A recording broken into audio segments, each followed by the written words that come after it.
How you guys doing? Welcome. Time for some King of the Hill. Oh yeah, baby. Let's party. First match of the day is going to be a neck bet facing off against Professor Pone. So it's going to be Vampire Counts facing off against Lizardmen. Certainly a fun matchup. One that used to be very heavily dinosaur favored. But something I noticed is that if you do have very good Vampire Count players, they seem to know how to slowly kind of pick apart that dinosaur army. And yeah, it's a good time for all, man. How you guys doing? Welcome. Yes, that intro is quite good. If anybody is wondering, the song name is BFG Division by Mick Gordon from the Doom 2016 soundtrack. And the rest of the stuff is obviously just trailers cut up from Total War Warhammer and whatnot. So that's it, man. That is it. Welcome to the stream. Goosebumps every time. I agree.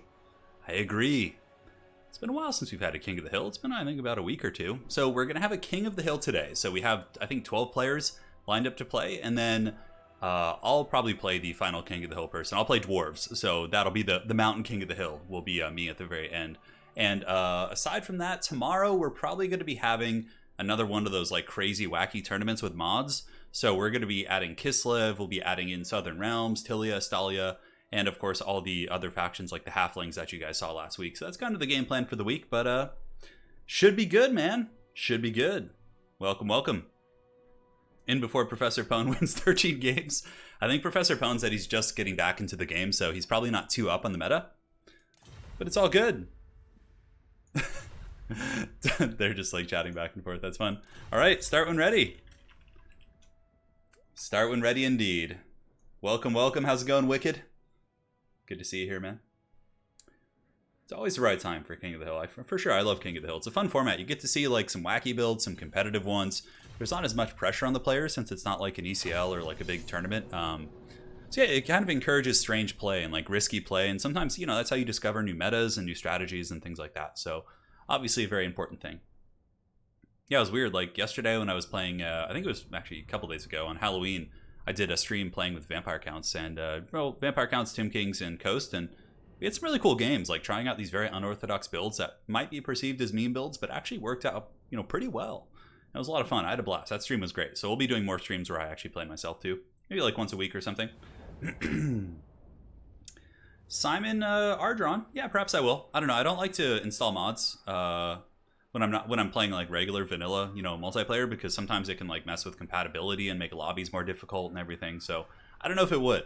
You'd have to let me know. Do you consider no rules for units tournaments? Yeah, I've thought about that.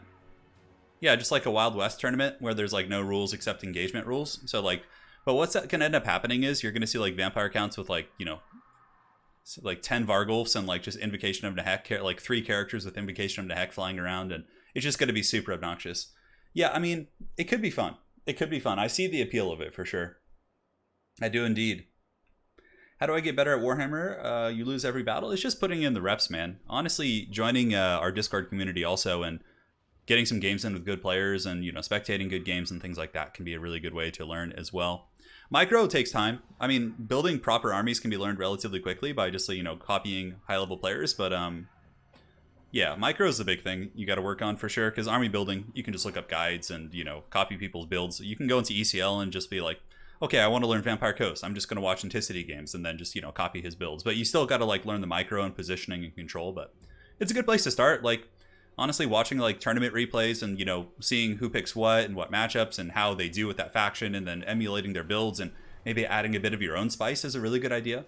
That's something that I found to be pretty efficient. So, all right, guys, it's time for the Vampire Counts. And this is going to be neckbet here. It looks like he's got zombies in the front line and Graveguard in the second. I definitely like the Graveguard choice. A lot of times the Lizardmen do like to box up with Temple Guard, and Graveguard are a pretty efficient tool for trying to chop through those guys. So he's got 2 Graveguard here. He's got some Crypt Horrors in the back, perhaps just having some mass to protect the Mortis Engine. Without mass, obviously, a big T-Rex could chase down the Claw of Nagash and keep it away from the infantry, but with Crypt Horrors and other monstrous units, you can protect them. So you got a Blood Dragon Vampire Lord, a Goose up in the sky, both, of course, anti-large here, but a ton of AP on the Blood Dragon Lord, and Blood Dragon Lord is very, very good in box fights. A lot of this matchup, in my experience, does come down to how good the Vampire Count player can be at 2 things. Number 1, protecting the Mortis Engine, and number 2, getting really good breath attacks with your flyers and, you know, melting the Temple Guard and things like that. Black Knights on both sides, good tool for chasing. You know, if you're able to break something, just chase it off the battlefield and cause pressure in the back line, and that's that, man. That is that indeed. And now for the forces here of the Lizards. Yeah, this is like pretty old school for sure. Just going for like a kind of a, oh, we get a Lord Croak build. Talk dirty.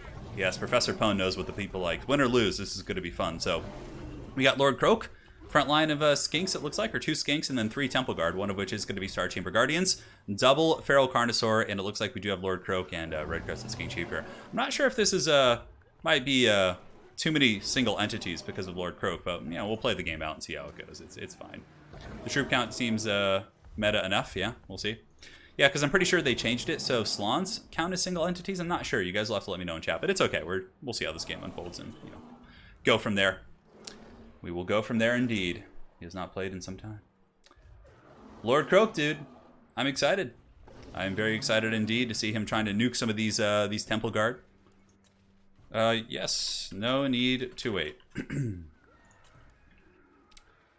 Yeah, Croak was pretty crazy when he first came out. I remember seeing him and people were just going crazy. Like, what he would do against people, like, because Lizardmen would just box and then he would just, like, nuke them. I'm pretty sure he got some nerfs. I can't quite remember. Croak doesn't count as an SEM. Oh, cool. Sounds good. Sounds good to me. Glad to hear that.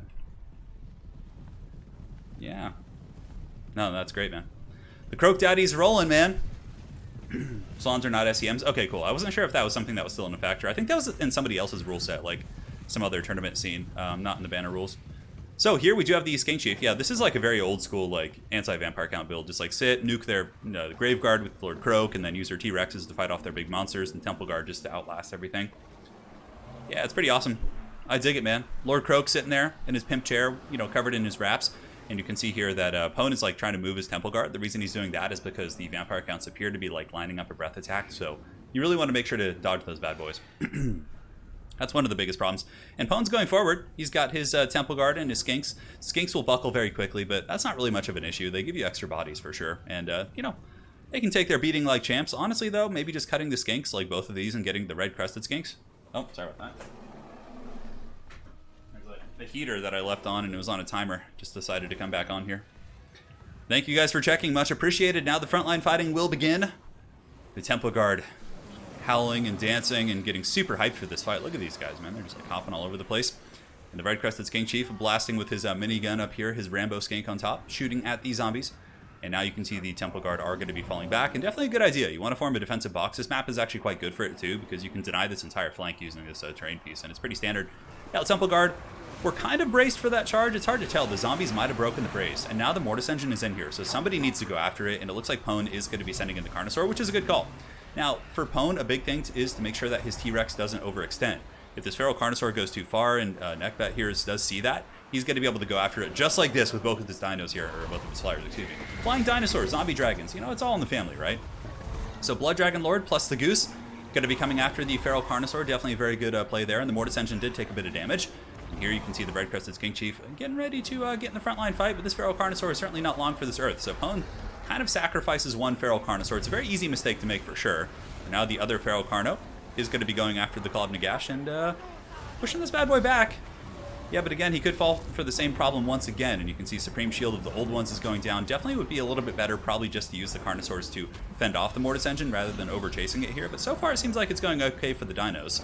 You can see there was some Croak action here, and the glorious Grave Guard with great weapons and zombies in the front line did get melted pretty bad, and you still have to remember all the Temple Guard are here, and despite, losing that Carnosaur outright more or less, this bad boy in the back just getting worked on, the bounce bar still is kind of even, right? Because obviously the vampire counts are losing the infantry fight relatively badly. Now, Croak needs to start doing some serious work. He's up to 56 kills, which certainly isn't bad, but he needs to nuke the Grave Guard. By killing the Grave Guard, it does give the Lizardmen a decent box, and so far, Neckbat's doing a pretty good job, obviously picking off this big boy here. Would be a very good call just to use some like Fellbats or something to chase down that Feral Carnosaur, but we'll see. And here comes the Croak nuke. Is it gonna get him? Oh, here comes the explosion.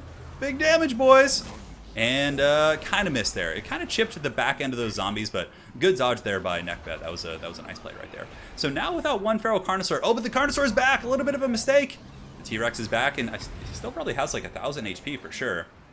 So, look like the Black Knights and Fellbats are going to fight him, but the fact that he's back is pretty big. And the other Feral Carnosaur is isolated once again.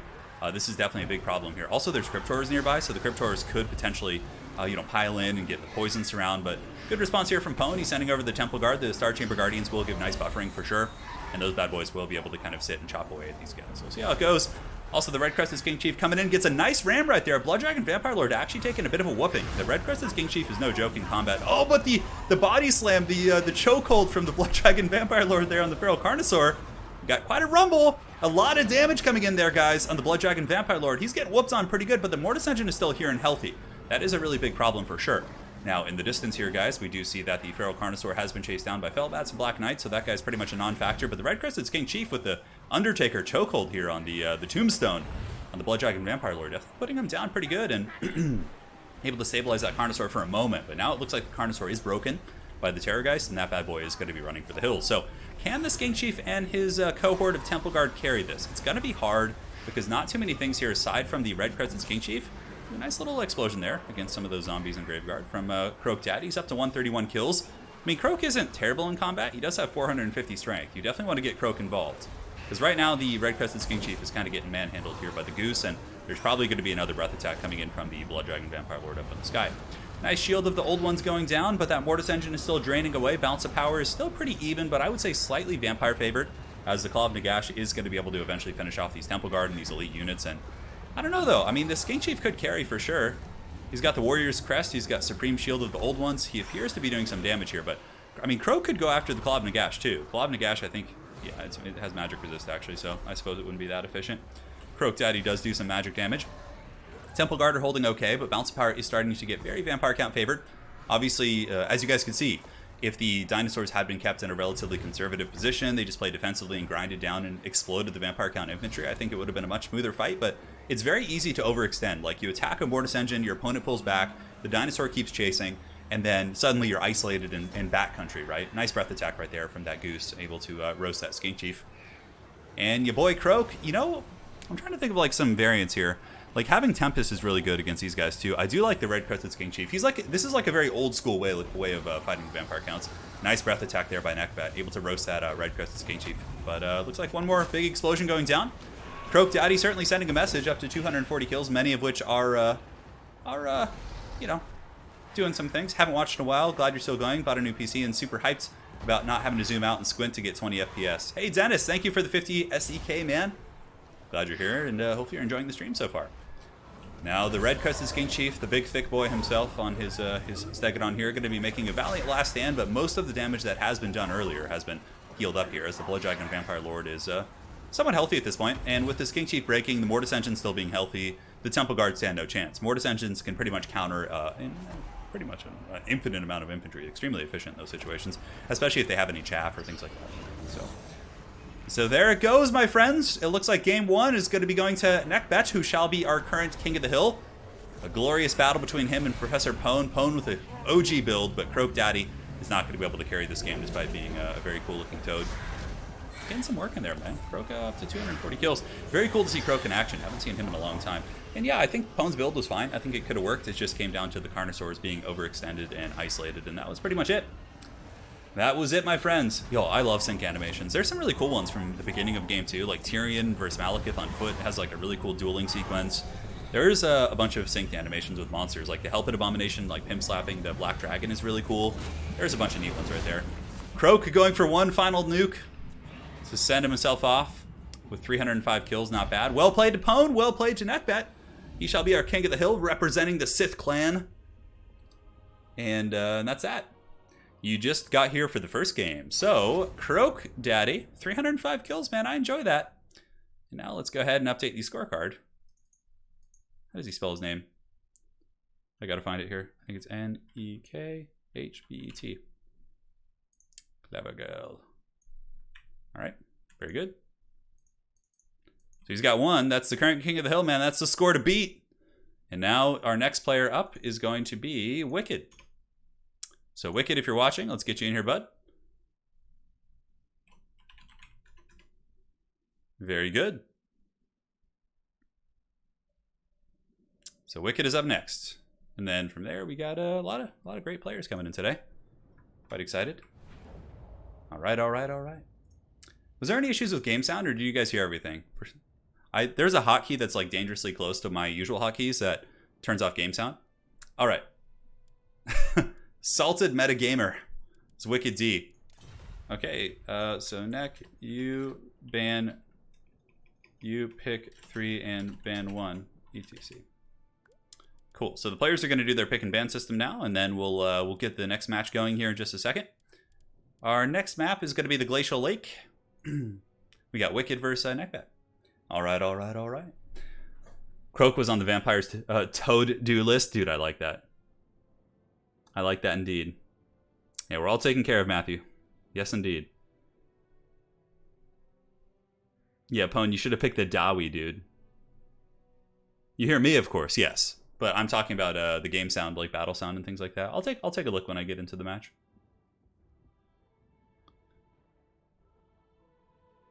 All right, so we'll get the picks and bans here. So how it works is the current King of the Hill will pick 3 factions they want to play. They'll ban 1, and then their opponent bans 1 of their faction's picks, and then the king will then pick. So it's very similar to, or pretty much identical to banner rules is how we roll here. It works pretty well. Yeah. Correct. So you go GS, Amp, Dwarves, ban, X, and CC. Cool. So we'll see what they pick and ban here. Next up after this, we have A-Move Hacker, followed up by Trogdor and Valkanos. And man, we got the whole crew, man. It's going to be good. We got some seriously intense games on the way. Vote for me, yes. Game sound was on. Excellent. Thank you, Valkanos. Really appreciate you checking. Vladdy Daddy has a couple niche matchups. He can be okay against like factions that are looking to snipe your lord. Like Vlad can be okay against Vampire Coast. I sometimes like him against like Beastmen and like factions like that. He's a really like annoying anchor that's hard to get rid of. So if you're worried about your lord being gooned or surrounded, like sometimes you can like find an excuse to use him. Yeah, he's fun. I've really been enjoying Vampire Counts. I actually started painting my Empire army last night. So I'm doing a test scheme for an Altdorf scheme and one for Hochland. Now Hochland is, I like this scheme, but I painted a couple Hochland models last night, and I found that they kind of look like Christmas trees. Like the whole army kind of looks like it's like a festive Christmas army because like you're green and red.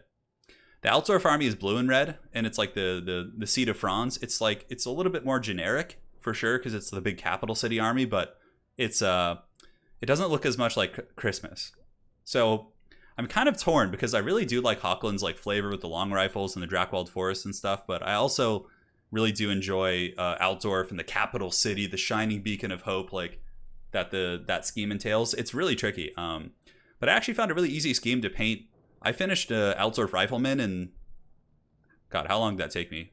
15 minutes, 20 minutes? I finished like from start to finish. Not the basing of the model, but it looks really good. I use contrast paints for the red and blue, and then everything else I just filled in with brush. But yeah, it looks good.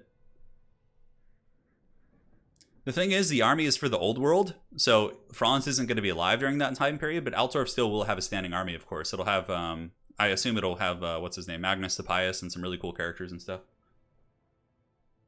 Yeah. I thought about doing black and gold, but like I'm not really good at painting black as a color scheme. That's a problem I've had. Yeah, and I've already painted, you guys have to understand, I painted Black Legion. I have a massive Black Legion army in 40k, so I'm kind of sick of painting black. Yeah. I don't know. We'll see, guys. I'll paint. I'll put them both up. What do you think of 40k 9th edition? Honestly, I haven't been able to play it yet too much because of the lockdowns and stuff. So, but I'm excited for it. I mean, Death Guard's getting its codex soon. You got to desaturate the green to avoid the Christmas look. Yeah. It's hard. I could use the Hochland. I could use the minis as Christmas decorations too. That's a very valid point. So it looks like we got Skaven versus Norsca, guys. It's going to be our matchup here. Oh, Mr. Picot, I don't know. I just am not good at like doing... Black is kind of like, it can look really flat and boring if you don't know how to like highlight it properly or also put like some good effects on it. I'm good at doing Black Legion in 40k, but I'm really sick of painting the color black. Yeah. Rogue Idols are okay. They're very niche, David the White Lizard. Very niche, but they can be situationally okay, like in matchups in which you're like, you know, big monsters are kind of like against beastmen and vampires and things like that. Yeah. White is a really hard color to paint. Yeah. Yeah, it's hard. The Lord of Virulence. Oh, I'm very excited. I'm really eager to get that model in my army. I have a fully painted Death Guard army. I mean, except for like 10 Plague Marines, it's fully painted. 40k, it's Geralt of Rivia. It's quite a journey to get into, honestly. But usually, you just do some research on the lore and like find which army you like lore-wise. Because if you like the lore and flavor of your army, it really motivates you to like paint them and get them geared up. So I would do that first. And once you do that, like finding a starter box is always a good idea. You know. Yeah, it depends.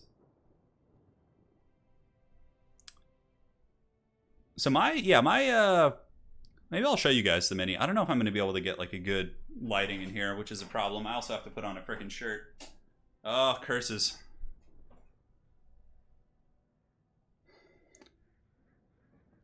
Yeah. But I painted some Empire State Troops using a scheme I had developed, a personal scheme, which was like a red and black scheme, and I didn't like it too much. Yeah, it was all right. Something to think about, I guess. So I think I'll probably end up going with Altdorf, yeah. Like, because that's, I got the Franz model too. I have Karl Franz. I haven't painted him yet, so I'm like, it'd be kind of cool to have an Altdorf army with Karl Franz. We'll see. The Golden Order. Yeah, Golden Order could be a cool themed army. I was looking more to, are they asking me questions? No need to wait for me. At all. Cool. Yeah, Sisters of Silence are really cool. Let me go ahead and get you guys. So Wicked will be dropping links to the multiplayer Discord. He'll be in after he's finished playing a couple rounds. Although while he's playing, I can get you guys a link. Hold on.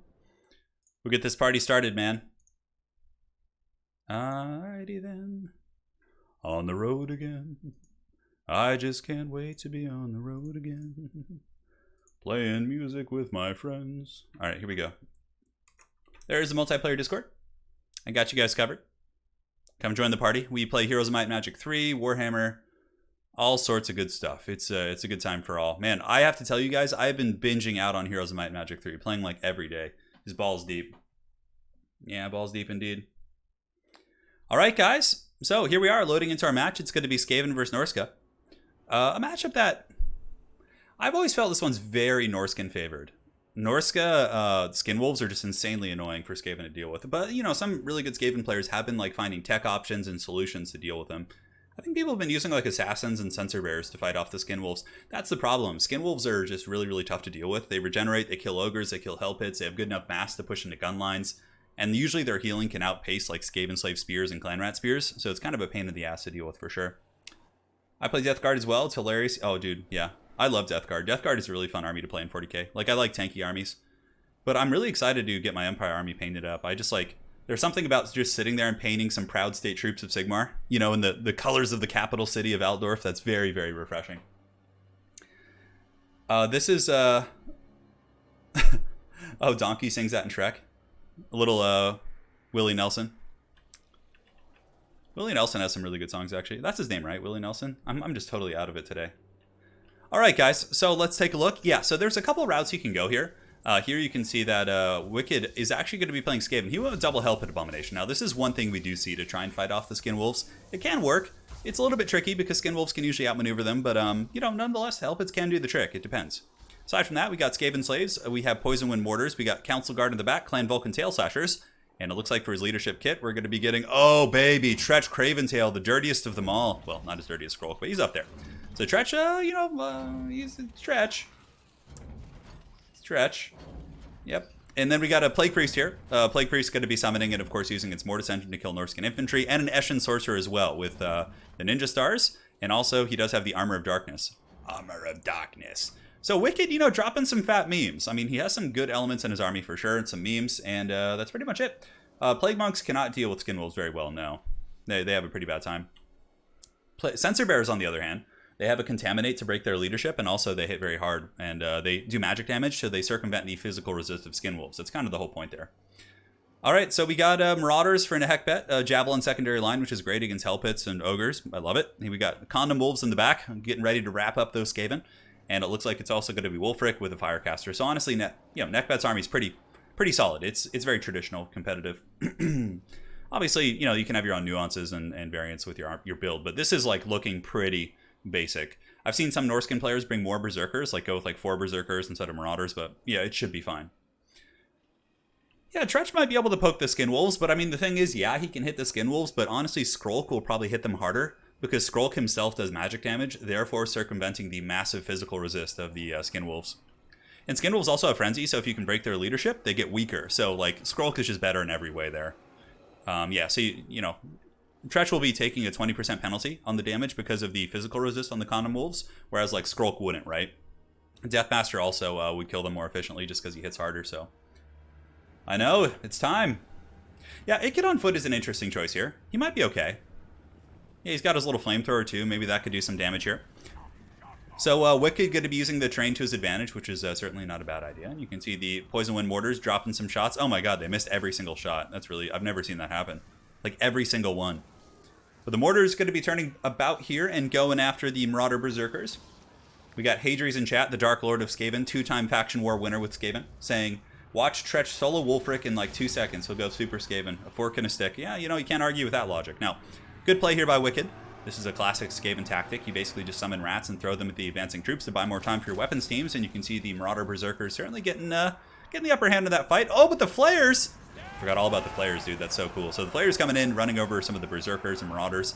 I'm really excited to see how Wicked is able to use those Flayers this game. Honestly, Flayer's not a bad choice at getting into Javelin lines and things like that. But now we have some Condom Wolves pushing forward, but, you know, they're not going to get the best engagement. Yeah, and you can see they pull back realizing that. In the meantime, Nekbet, current King of the Hill, has his Marauder Hunters throwing downtown and doing some really good damage against the Plague Priest, but he definitely needs to wrap the rest of his army. He's doing like a kind of a partial engagement here, and all these guys need to get engaged as well, or else the Skaven are going to get too much free value. Now, both Hellpits fighting in the front line. It looks like the Condom Wolves and Wolfric are opting to push in here. You got to watch out, because oftentimes Norsca will use a Sea Fang and just like roast off your Skaven support. Like your Council Guard. Oh, God! Oh, Anakin, I'm too weak. Oh, the Burning Head followed up by the Sea Fang, or Sea Fang plus Burning Head. Oh, my God, that was pretty metal. Nice play there by Nekbet. Able to absolutely just melt those Council Guard. And it does go through and hit some of the Marauders as well. But, yeah, that was a value city for sure. Those Council Guard brought down to 78 models from 120. Their HP pretty much in the tanks. Now, back in the frontline fighting, we do have the 2 Hellpit Abominations fighting with some of the Flayers. One Flayer being taken out there by Wolfric, and in the back, a little bit of a misplay. We do have the Clan Vulcan Tail Slashers here who could easily save these mortars, but instead they're rushing in to fight these troops in the front, which is understandable, but there needs to be something to peel off these Norscan Warhounds back here. And eventually the Plague Furnace might be able to, but maybe not before the Poison Wind Mortars are broken. Now, it looks like Norsca is certainly having its way in many of the engagements. The Mortars going down, the Plague Furnace being low, and the Hellpit Abominations now just being free javelined and hunted here by the Marauder Hunters is pretty much spelling doom here for the Skaven. Because the whole idea is the Mortars kill the Javelins, the Hellpits can then fight unimpeded, but now they're taking a ton of anti-large damage. Like, they could survive the Skin Wolves, but surviving the Condom Wolves, plus also the Javelin Fire, is going to be a super tall order. And in the back, Big Chungus Wolfric is just going to be getting back here and finishing off the Plague Priest, which is the answer against all the Norscan infantry. So, well played for sure. I don't know where Tretch even is. Oh, looks like Tretch is here. Let's get a close-up of Tretch. We can watch him fight his glorious combat with his pitchfork.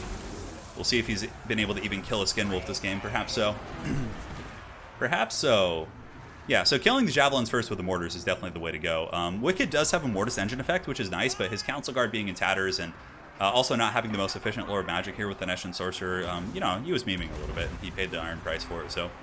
Hellpit Abomination is down for the count. That looks to be a Norscan victory. I've always struggled with this matchup, and well played to both players. So that is going to be a victory there for Nekbet. He's going to be going up 2-0 in our King of the Hill. 2-0. So the name you guys see in the top left of the screen is actually the current King of the Hill. You don't see the challenger's name. All right, so he is up to 2 now. Next up, we have A Move Hacker. All right, let's go to the King of the Hill.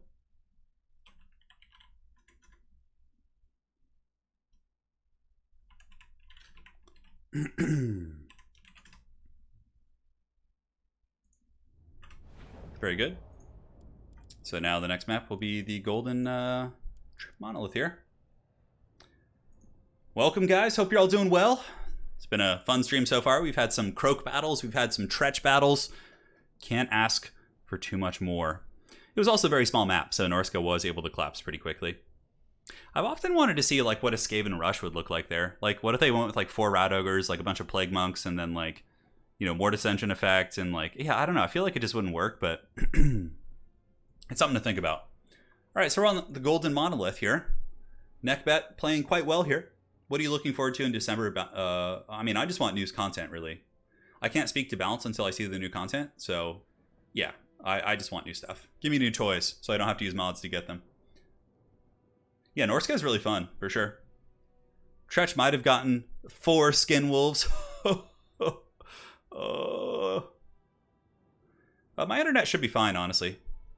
Yeah, it should hold. I haven't had a problem like the past week or two, so we can hope for the best, my friend. All right, so let me get the list here.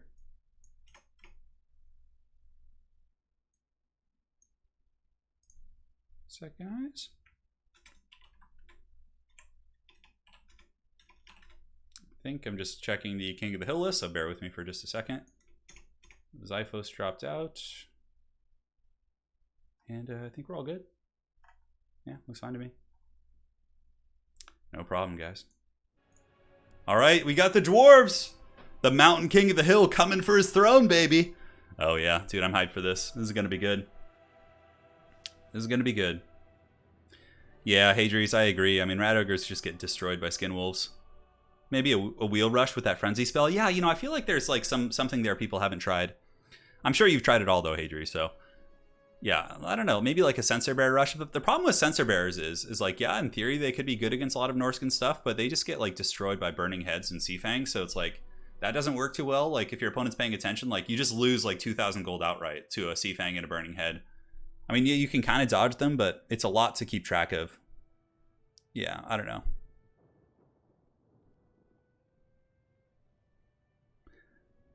Remember to congratulate me on the birthday. Yeah. All right, so we got dwarves against, we'll see here, maybe Norsca again. All right, so Neckbet picking Vampire Pirates, Vampire Coast, and Norsca, and he's banning dwarves. Oh, he banned the dwarves. Oh, he banned the dwarves. That's so funny. You see, that's why you don't pick the faction you want to play right away in these King of the Hills, because it lets your opponent know. So now... So now you pick one and ban one of his. Same as banner. There we go. So now they do their thing, man. Did the Guardian and the Unbreakable Anti-Large do anything? Probably not. I mean, the Council Guard are a decent choice to include, for sure. But you got to be really careful not to get caught in those vortexes. And that's not an easy task. I mean, look, if you have Skrulk, I think the Guardian would be more useful because Skrulk is an actual threat, you know? But if you're just giving Guardian to Tretch, it's kind of like, you know, it's not as useful. But Council Guards still aren't bad. I mean, they can fight many of the Norscan monsters. They're just very weak to Sea Fangs and Burning Heads. It's just like pure destruction. Because they're so tightly packed, it's just like, ugh. It's a tall order, man. All right, no dwarves yet. I'm sorry, guys. The dwarves will come. That's going into the book, yes. Okay, so we got Lizardmen from A-Move Hacker, and now we have Neckbet can choose either Vampire Counts or Norsca. Nerdska. Yeah, man.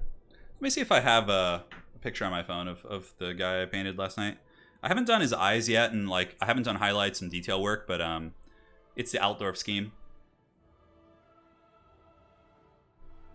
Yeah, for sure. Get out, Mule. No, absolutely. I mean, the Council Guard can be really good in the blob, but Norsca is really good at punishing blobs. So we saw this match earlier. We saw Professor Pone play Lizardmen into Vampire Counts, but now we're going to see it again. So I'm quite curious to see what A-Move Hacker will do differently. Yeah. Kill everything in Beard's length. Okay, I'm trying to see if I took a picture. I think I did.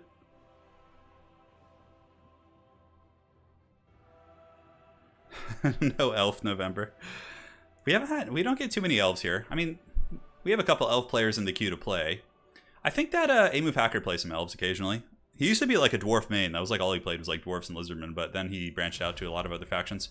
So yeah, we'll see. We'll see what A-Move Hacker does differently here. No, I don't want to install your updates, goddammit. Get out of here. Alright. Pictures.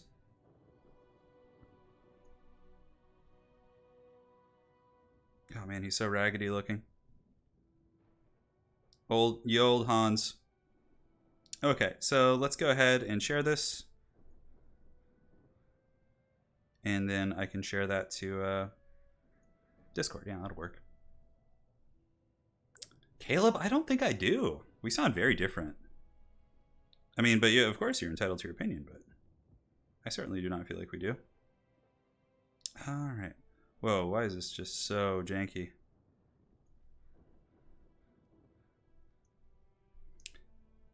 No forest hippies? Well, they could come. We'll see. All right, so don't worry, you won't have to. Oh man, the confidence coming from A move. Okay, so where is this? I'm trying to show you guys this damn picture, but I can't even find my own Discord on here. I'm such a freaking Neanderthal. No, these are not my Discords. Why is it giving me every Discord but mine? Oh my god, I used to think I was like super tech savvy when I was younger. I was like, I could manage any social media. I could figure out like any platform. But now I just like look at social media and like pages and I just like struggle, man. Like I thought that was a joke when my parents would struggle with stuff, but it's real. All right, we have a donation from Crundles. I keep watching Turin streams even though I don't have Total War Warhammer. I should probably get it for Christmas. You should, man. But these streams are fire regardless. Hey, man, really appreciate that. That's some very, very kind words.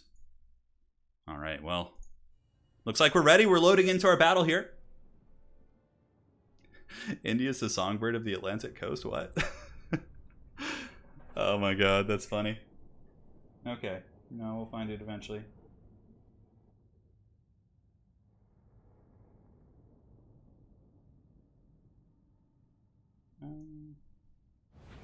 I'll figure it out eventually, guys. I will conquer this technology one day. It will bow before my imposing will.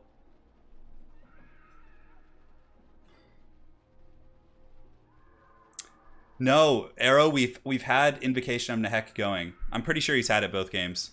So, no. He's not following the code. You pass 30 and it's all going downhill. Crundles, thank you again for the donation, man. Really, really appreciate that.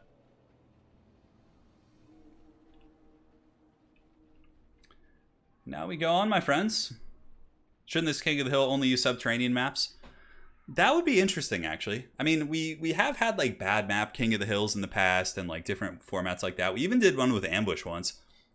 Favorite ramen flavor? If we're talking like top ramen, like OG, like 99-cent, just like processed, whatever the hell it is, like that could survive an apocalypse. I just like the OG chicken flavor, like the chicken noodles top ramen. Like I used to eat that in college a little bit, not because I was short on money at the time, but just because I liked it so much. Like I would just pick up like a box of them and just like when I was hungry, just munch on them.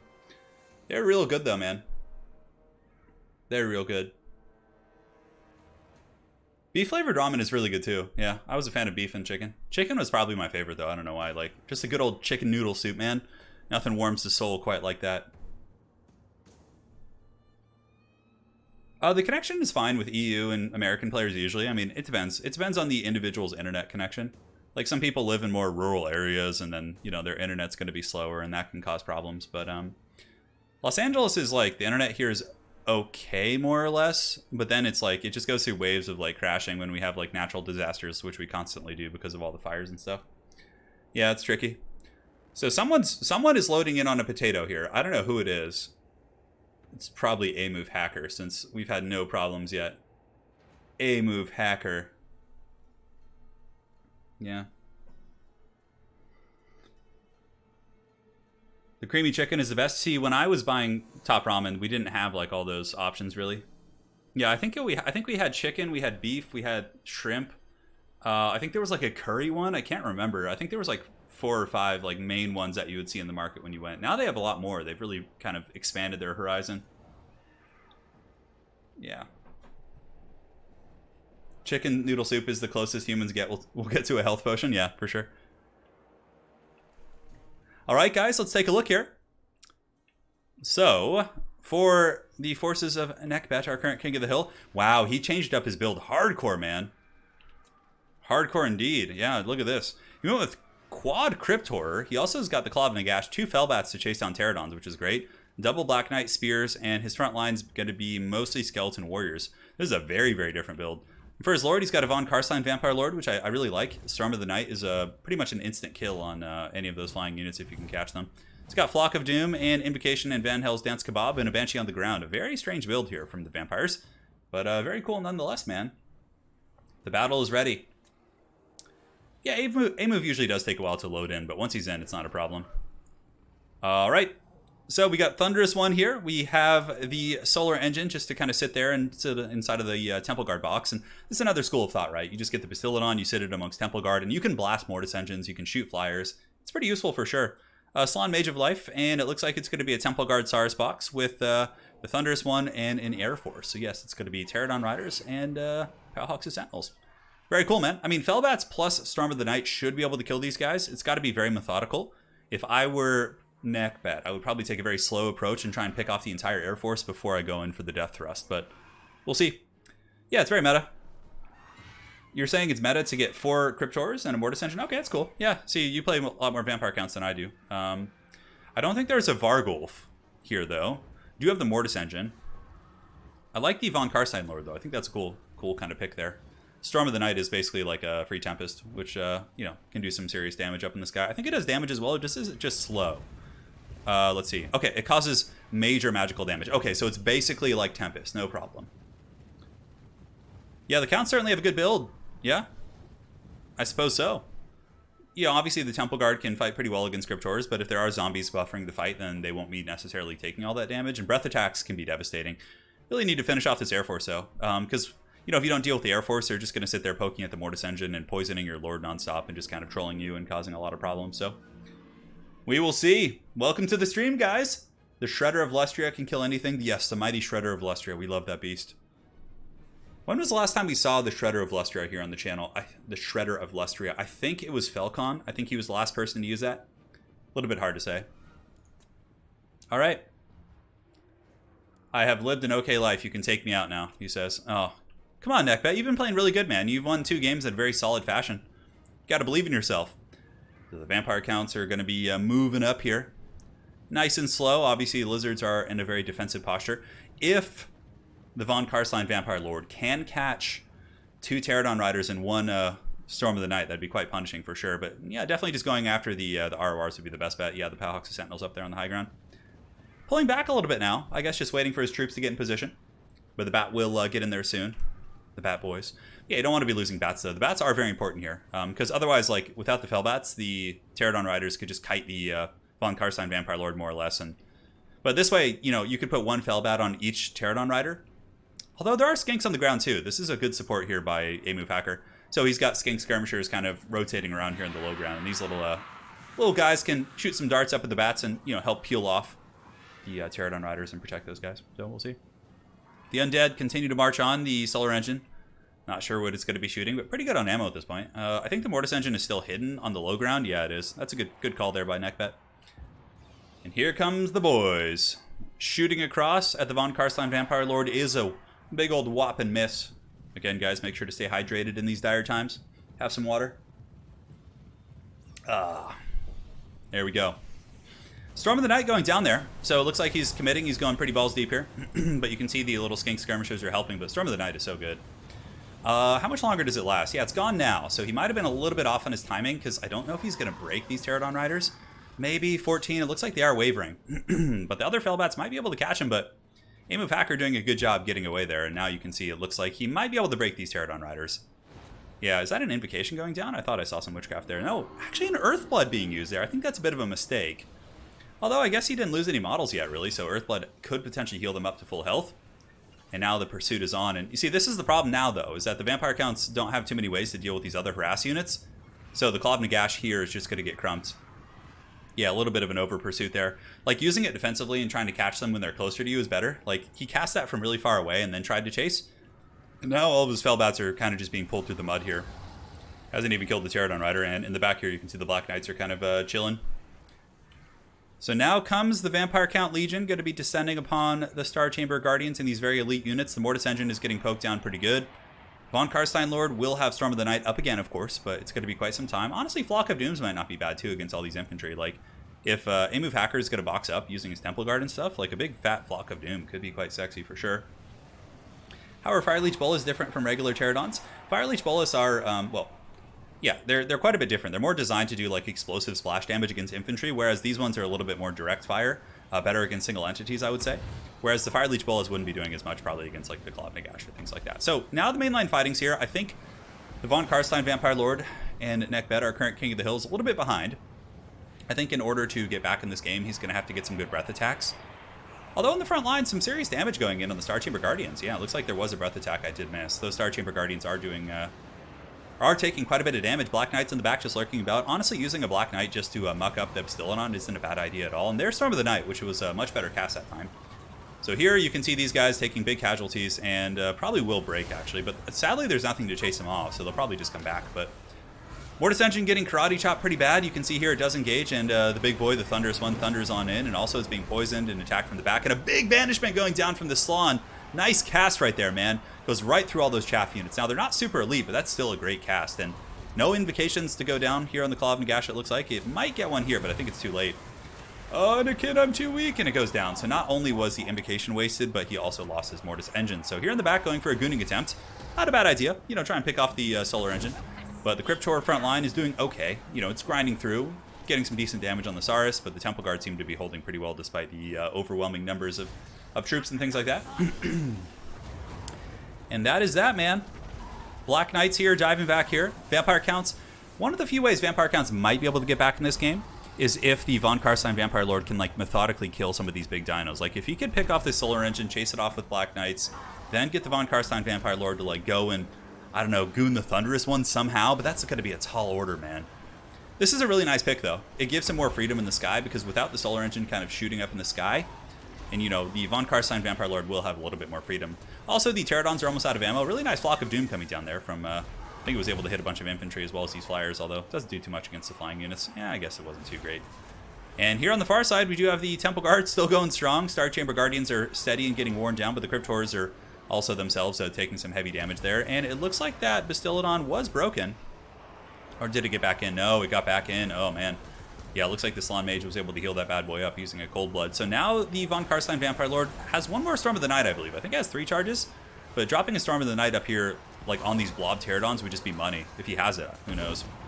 Van Hell's Dance Kebab going down. Check that out. Oh, and there's the Storm of the Night. So that's going to be good. That'll hit both these. That was a really nice play. And now Nekbet going back in, going after the Thunderous one, who has like just an insane amount of buffs on him with Shield of the Old Ones and Aura of Pretzel. But that was a really, really good Tempest right there.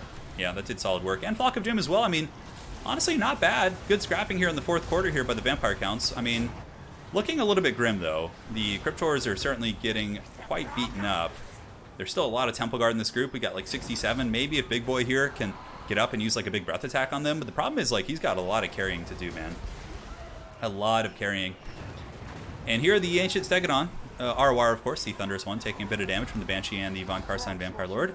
If he's able to break that, that could be a comeback for the Vampires. But I don't know. There's so many Temple Guard left, too. And the Mortis Engine's gone. The Fellbats are all gone, of course. But that was a really, really good Storm of the Night. That's the kind of stuff he needs to potentially get back in this game here. And Thunderous one's actually getting kind of danger low here. Certainly not point of no return quite yet. Like, dropping a zombie summon right here would be incredible, too, on top of these Temple Guard. It would occupy them and keep them from getting onto the Cryptors and the other big boys there. And it looks like the Thunderous one is going to be pulling back here. And the Vampire Lord a little bit trapped up, it looks like, perhaps by the Pterodon Riders. And what do we still have fighting on this side for the Undead? Yeah, mainly just some crumbling zombies. The Cryptors are in okay shape. Blood Statuette with Spike going down. Doesn't do too much damage against such units, but, you know, it's damage. Damage is damage, man. And the Thunderous one able to get away. Vampires in quite a grind. Of course, if they had a Mortis Engine here at this point in the game, this would be a completely different game. All the Lizard Infantry would be getting drained here, but I think A-Move Hacker... What the hell's flying? There's like a battalion of helicopters flying over me right now. It's like Apocalypse Now. I just watch my internet crash. The helicopter's just like rattling my internet cables. So at this point, it's starting to look worse and worse here for the Lizards. Or not for the Lizards, excuse me, for the Vampire counts. Because now the counts are out of support. All their Cryptors are getting surrounded by Halberds, and they have a Banshee. They have a couple of Cryptors over here, but for the most part, it looks like A-Move Hacker has won the game. Now, it wasn't a bad fight by Nekbet. He had some really good plays, aside from the initial dives in the beginning, which then exposed his Mortis Engine to being karate chopped by the Pterodon Riders. It was a good match, though. Well played, man. I don't think there's any way to come back at this point. He's got the Von Karstein Vampire Lord, the Banshee's over here. He could drop some summons. I think technically he would have to stay in combat here, unless he drops a zombie summon. But I guess he's just going to get up and, you know, attack whatever he sees near him, which is fine. Close enough. But yeah, there's no way. No way. Too many dinosaurs. We have a solar engine shooting here. Oro pretzels here. And yeah, the flying monster here. The Von Karstein Vampire Lord getting blasted by a solar engine. Probably will be afflicted with army losses soon. Thunderous one might as well go after the Banshee. Star Chamber Guardians actually do magic damage too. These halberds here. Little breath attack coming in. But there is no way in hell that this Banshee is going to be able to hold. And here comes the big boy for one final push. Having to push in amongst Temple Guard halberds here. Yeah. And there you have it, man. Ain't that something? Here come the Pterodon Riders. The Von Karstein Vampire Lord being swarmed by the last of the children of the old ones. And down goes Big Papa Von Karstein here. Pretty cool lore choice, though. I definitely think Storm of the Night was a pretty cool tech. It's just, you know, the last one was really good. But the first two were kind of a lackluster. All right. Welcome to Florida, gentlemen. It's funny. GG. All right, so we've had a changing of the torch. So next up on our list, we have Trogdor. Trogdor. Let's see if he's still here.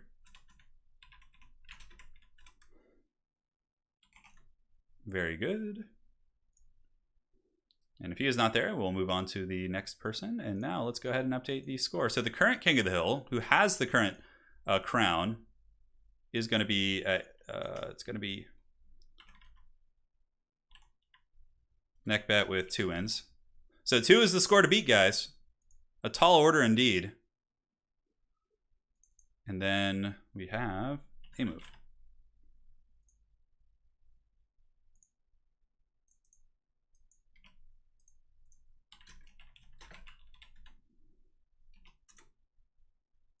All right.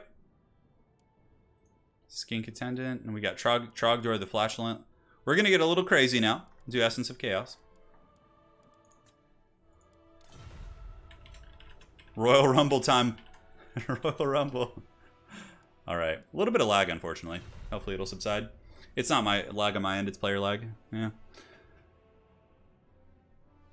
Yeah, Dark Elves are in a bit of a strange place in multiplayer, for sure. Like, I used to think they were so top tier, but I have seen them struggle a lot in, like, recent tournaments and things like that. And just not, straight up not being picked. It's Trogdor the Burninator, I know. That's, talk about an old school reference right there. No. A-Move does.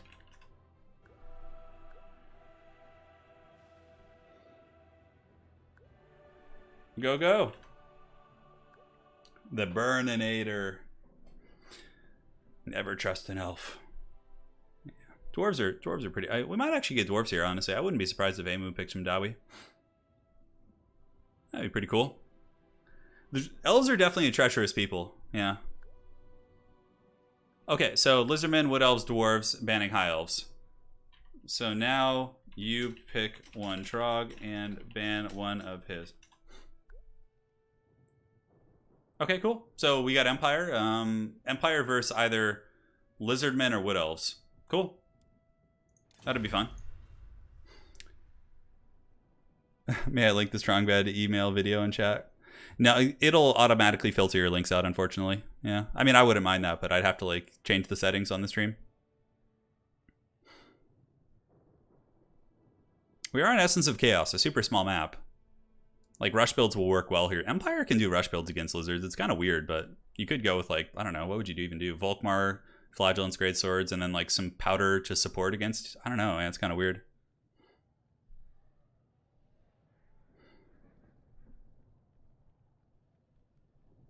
Yeah, I'm really excited to get the new content in December, man. Give it to me, precious. Give it to me now. So far off. So how are we doing on our list here? We got Trogdor. After Trogdor, we have Valkanos, Hadres, and then Nanomashos, JK, Graf Messias, and Legatus Leonidas.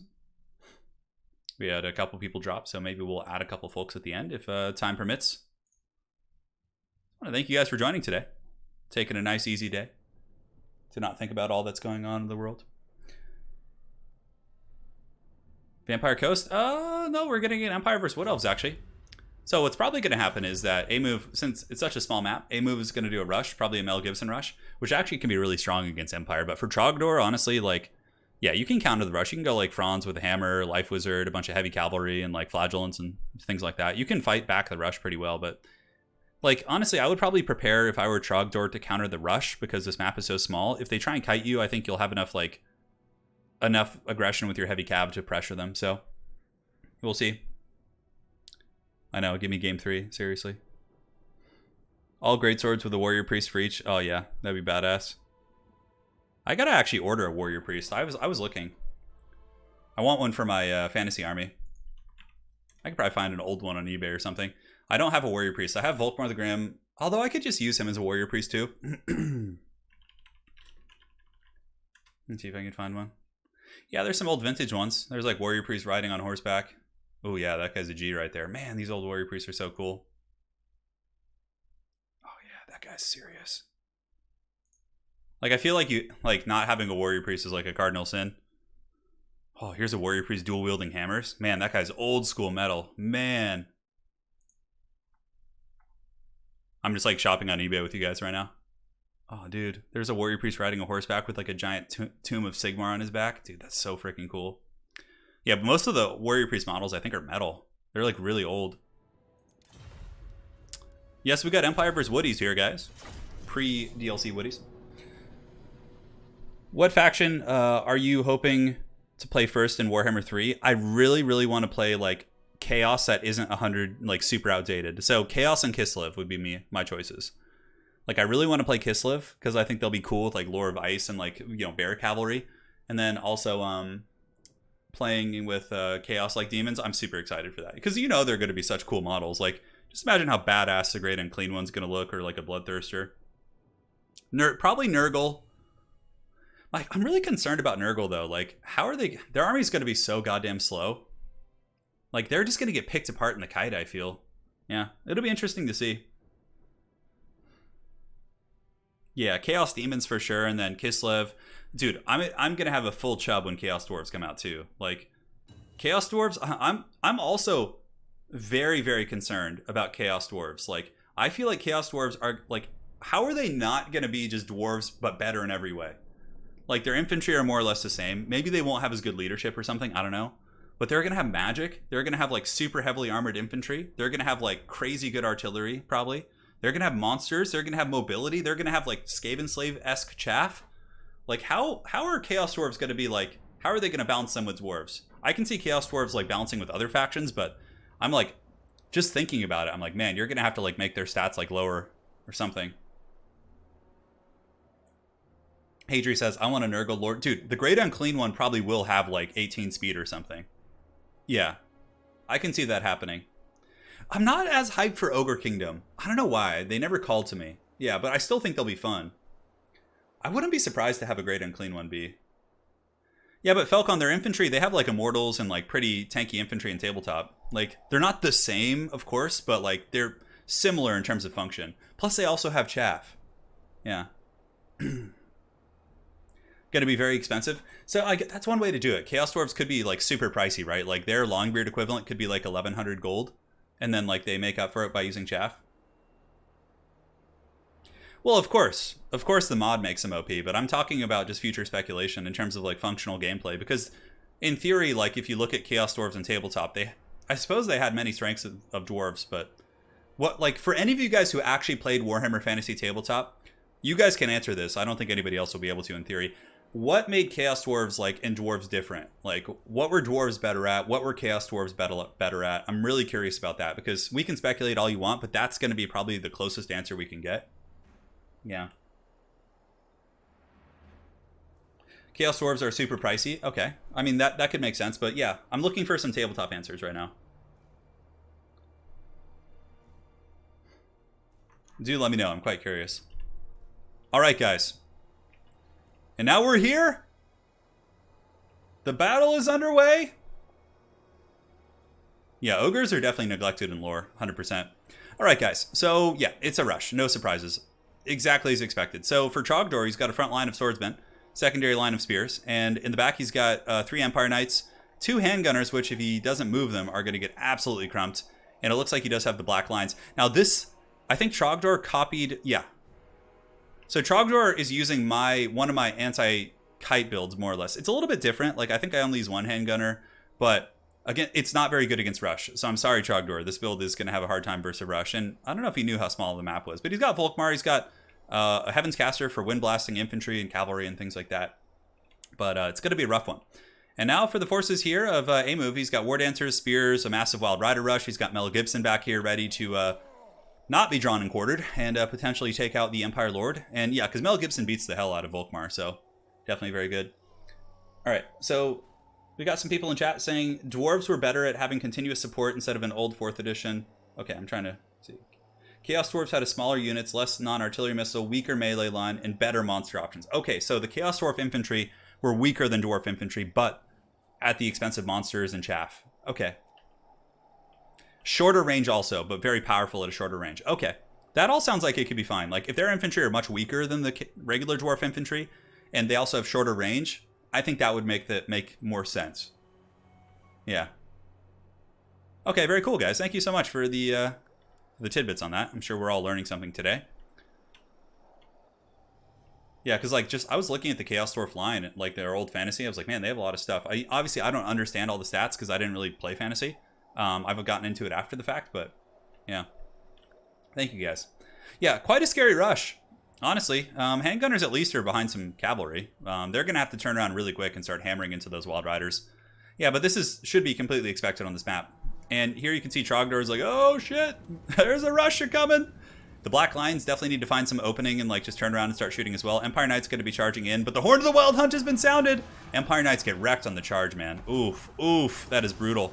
So the handgunner's going to be turning around. Trogdor not doing a bad job getting his handgunners turned around, and now they're all shooting here. Definitely needs to intercept these Sisters of Thorn if he can. And on the other side, the Empire Knights, of course, are having a relatively rough fight as well. Volkmar the Grim is making a decent choice, just running over some of the War Dancers here. But now the Sisters, not Sisters, but the War Dancers are coming in from the back here, and they're going to be causing some problems, man, for sure.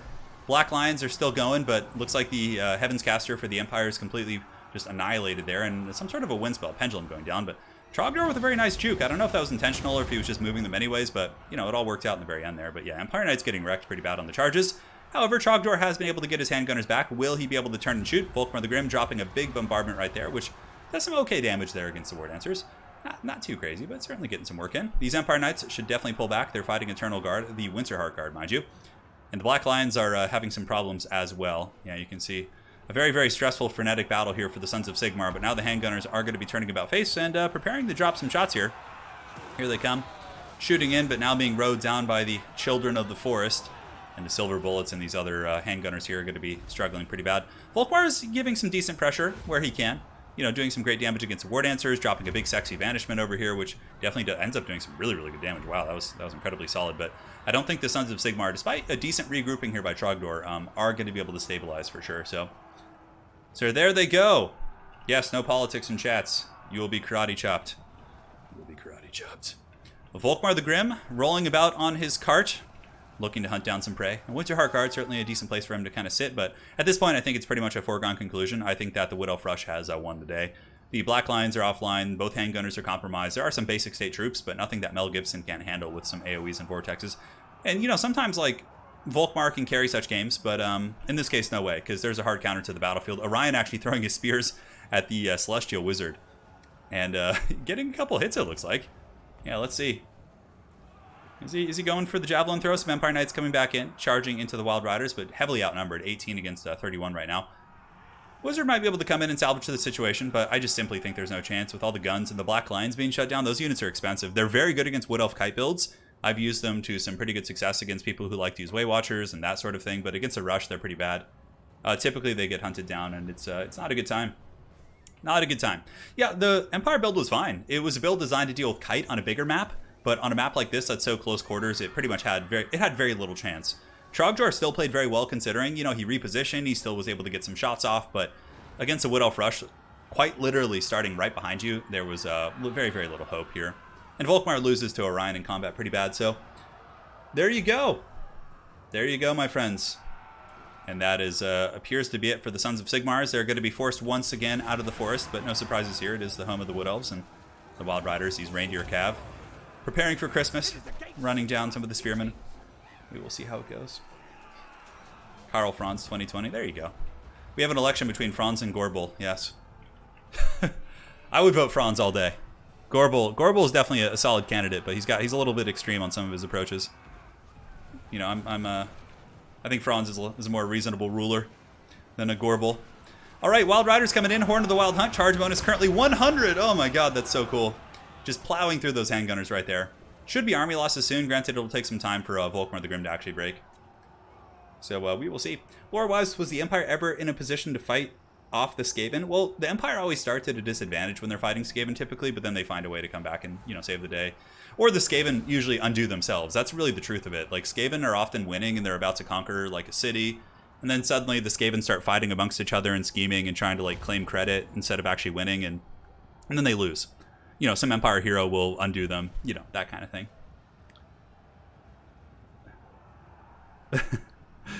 Oh, man. I don't like his policy on eating man flesh. I know. See, it's a little... It's things like that make me, as a human voter, not as interested in Gorbel. Yeah. We know who Heir of Carthage would vote for? Oh, yeah. Dude, Heir is the man. I gotta do something with Heir. We gotta do, like, a tournament or something. God, stop calling me. Jesus. There's all these freaking spam calls and shit. Alright. Off you go. Sorry about the ringtone, guys. It would be really funny to make, like, a election parody. Like Al Gorbel versus Franz. Oh my god. Eat the citizens policy, I know. Alright, next up we got Valkanos.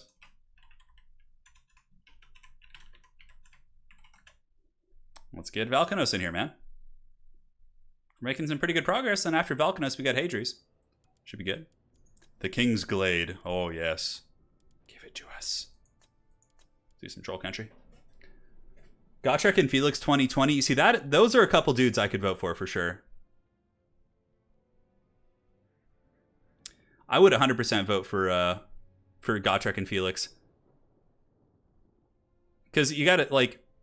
Although, I don't know, Gotrek... The problem with Gotrek is if, like, some foreign nation, like, wronged his people, you know... like 100 years ago, he's gonna go claim vengeance, whereas like Felix is probably gonna be more like even keel. Yeah, I don't know. It's a tricky pickle to be in.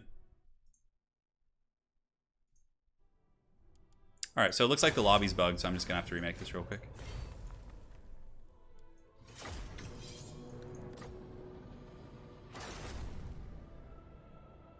Al Gorbel, they're tearing down the forests. Oh yeah, there's some funny stuff we could get into about that.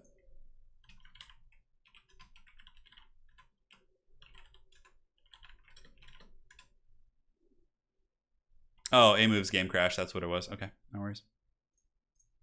All right, so we remade the lobby. Now we're just going to hang out. Blake Colborn just came for the blessing of the evil hag and the haggard lord. Dude, the blessing is upon you, brother. Started a new job next week and need them buffs. Dude, you got it, man. I believe in you. As does my lovely wife. We got you covered, man. Well, okay. Gotrek isn't a citizen of the Empire. He can't run. That doesn't make sense because Gorbel is most definitely not a citizen of the Empire, and he's running. And it's not necessarily for the presidency of the Empire. It's like of the old world, right? Yeah. Or maybe the continent. Who knows? But does Gorbel really support the fight against climate change? Does he really? Or is he just like kind of, you know, using that as a talking point? I feel like an actual Gorbel wouldn't care about those type of issues.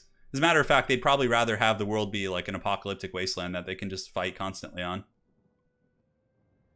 All right.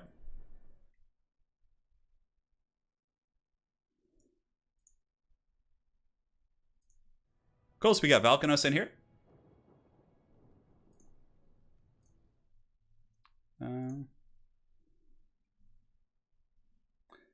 Make a poll so we can vote. Oh my god. Maybe we will at the end of the stream. You know, maybe I'll make a video. It's like something funny. Like a campaign poster. Gorbel was born in the Empire, so he technically qualifies. Yeah. I think Gorbel is just a write-in candidate. Oh, man. Yeah, maybe I'll make a video tomorrow. That would be kind of funny, actually. But we got to come up with the... Yeah. I mean, the thing is, yeah, that's true. Asheraya has a great point. Such honesty is rare among politicians, right? Like, you got Gorbel, he'll probably tell you the truth, what he's thinking. Yeah, he's not gonna speak honeyed words. He's gonna grunt out guttural threats and yeah. Oh my god, we'd have a Skaven candidate who's just like dressed as a, as a human, Vermin Supreme. Oh my god, it's so funny.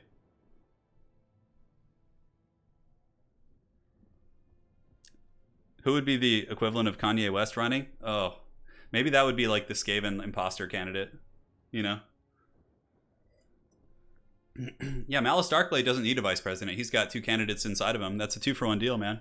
He's got his demon who could be like his vice president, and they could, you know.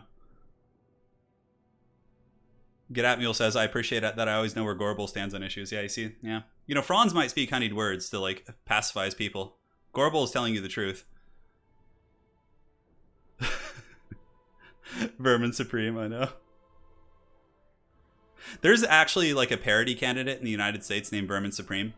So that's why, like, yeah. You guys remember Vermin Supreme now? Yeah, dude, it's really funny. Okay. Okay. So, A move, your bands. Well, I'm glad we've had this enlightening discussion. Maybe I'll talk to Lady Turin and see if we can get some graphics starting up tomorrow. And we could do like a campaign poster for like all these different characters. And you guys could like vote tomorrow and we'll see like who is the... Oh, that would actually be really fun. I'm going to talk to her and see if she has time to help me with that.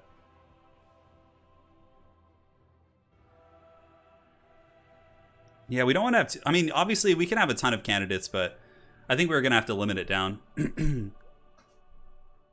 Yeah, we'll see. Yeah, Vermin Supreme was like one of the OG political memers here in our country. He's been doing it forever. You guys have... Okay, so Jay-Z says in the UK they have someone who's like their Vermin Supreme, but he's called Lord Buckethead. Does he actually wear a bucket on his head?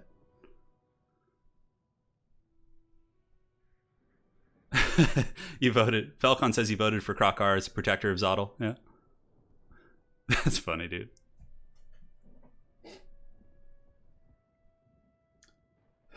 Quite frankly, I think the Dark Elves need a term limit. Malekith has been in the office for 7,000 years. That's funny. Oh, man. Oh, yeah, the map. That's right.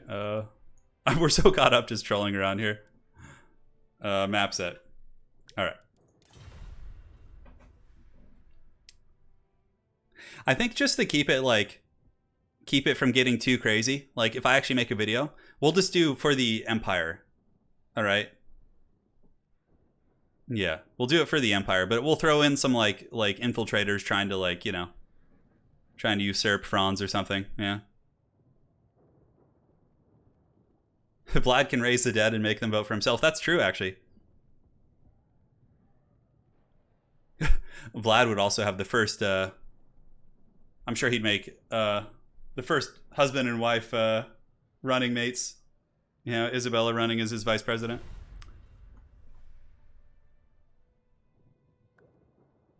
Cool. Players are doing their picks and bans. Well, Al Gorbel is Heir of Carthage's thing. If he wants to make a t-shirt for that, that's all his jam. Players haven't been waiting. No, they just got in. They just got in. We're good. Yeah, Vlad and Isabella would be fun. Like, okay, so we have a campaign poster and we have like talking points, right? So like for Vlad, the talking points would be like, I guess, yeah, I don't know. I'll think of some good ones. I don't want to brainstorm right now, but we'll do it.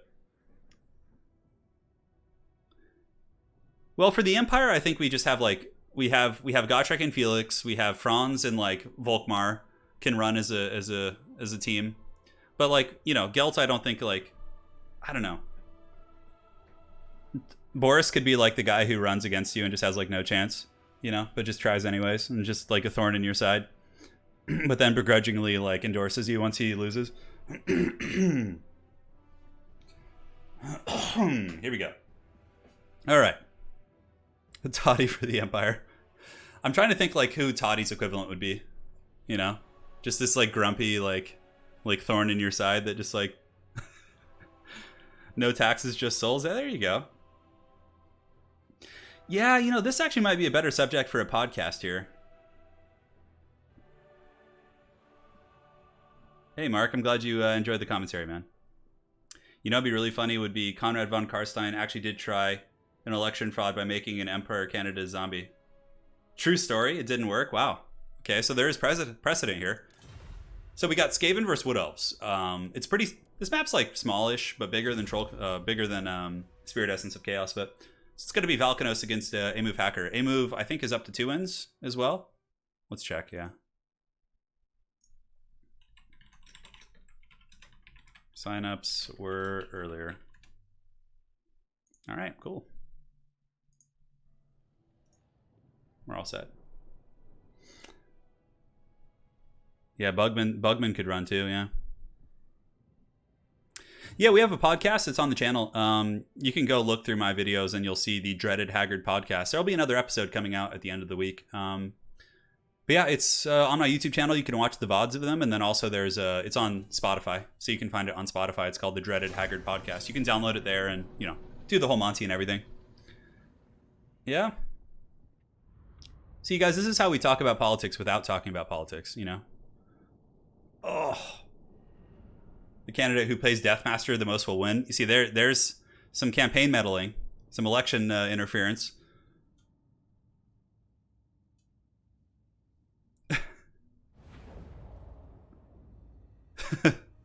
All right, guys, back to Warhammer.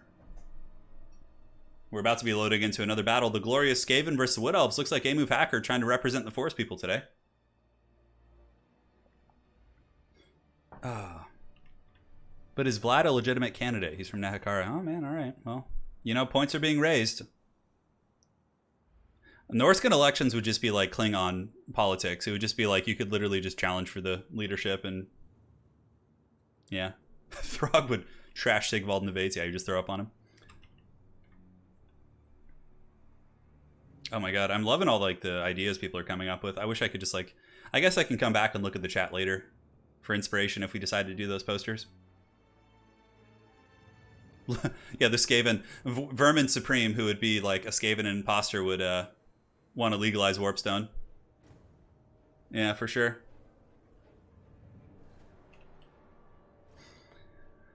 Oh man, I slept in so late today, guys. It was so bad. It was like almost like 1 when I woke up. Like, and then I just started the stream right away. Oh god, I've been staying up so late watching Star Trek. I'm watching Deep Space Nine. So when I finished The Next Generation with Picard and, you know, the whole, and Riker and the whole crew, I was like, there is no way I'm going to enjoy Deep Space Nine more than I enjoy Next Generation.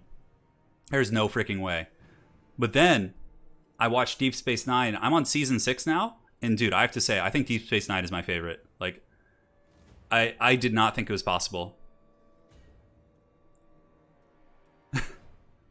Throg is the Speaker of the House. You see, that's a good way to include other characters, like throw them in the cabinet. Yeah. Yeah, I was up till like almost 4 a.m., so I guess it's not that bad if you really think about it. I stay up super late. I was painting some minis and things like that. I'm on season 6 of Deep Space Nine. Yeah, season 6. Dude, I've been watching like 3 episodes a day. Just going deep in that show. I love TNG. Like, The Next Generation's amazing, but I have to say, I think I like Deep Space Nine more. If I had to pick. Yeah. Oh my god. Okay, I'm just gonna look. I really hope these guys don't stream snipe each other. So can I hide this? Can I hide this map so they don't like stream snipe one another? I really hope there's no stream sniping because this is just too funny. Oh man, you gotta watch Star Trek. Yeah, it's so good. If you haven't seen it before. Oh man. No, I haven't, Dr. Swaggles. So, guys, we are getting a double Vanguard. So the Wood Elves are Vanguarding against each other. We got Deepwood Scouts here. We got Wild Riders on the front lines. We have the Glade Lord. And in the back, we have more Deepwood Scouts and, you know, flying units and all that sort of fun stuff. Looks like he's got Double Caster as well as the Glade Lord. But the Skaven are also going for a Mass Vanguard. So we got Death Runners into the Sunset, Triads and Assassin, Deathmaster, Snickage, and Eshin Sorcerer, and a bunch of Gutter Runners on the flanks as well. So Skaven are basically going for a Mass Vanguard as well. Hopefully, okay, so he's moving up the Deepwood Scouts, I guess, it looks like, yeah. I always worry when we have builds like this that they're stream sniping, but I think we should be good. Dude, I love the Ferengi and Deep Space Nine. They're so funny. Like, I mean, I really like Rom and Nog, and Quark obviously is the greatest, man. You can't hate on Quark. Edward Backus, Worf is way better. Dude, I love Worf in Deep Space Nine. You see, that was the moment when they brought Worf to Deep Space Nine. It just like, because Worf was my favorite character from the Next Generation. I really liked him in Data. But when they brought Worf to Deep Space Nine and mixed him in with the characters I loved there, I was just like, dude, this is like heaven. It's so good. Yeah. Well, here we go. We got some stuff going on here. Some mass haggard Vanguard. I love it so much. Oh my god. Both players are like Vanguarding to like collapse on one another, but I think the entire Skaven army is going to be invisible. I think it is. Holy shit. Nothing here doesn't have stock. Oh my god, that's so funny.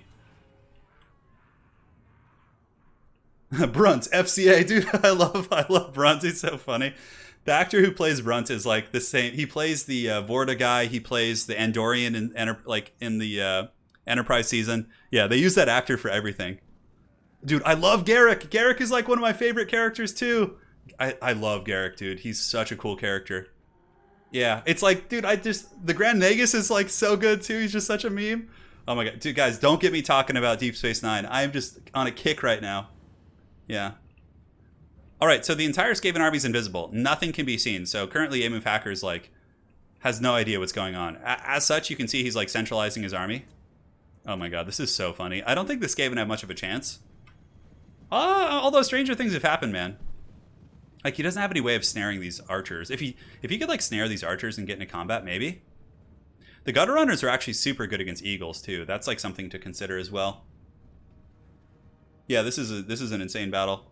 Yeah, the Skaven's gonna get cycle charge pretty bad. But now the Elves know where they are, I think. Or actually, concealment bombs are still active. So currently, oh, he doesn't see these Death Runners right now. Death Runners are way faster. So using the Ixchis Triads to screen out the Wild Hunters of Kurnus.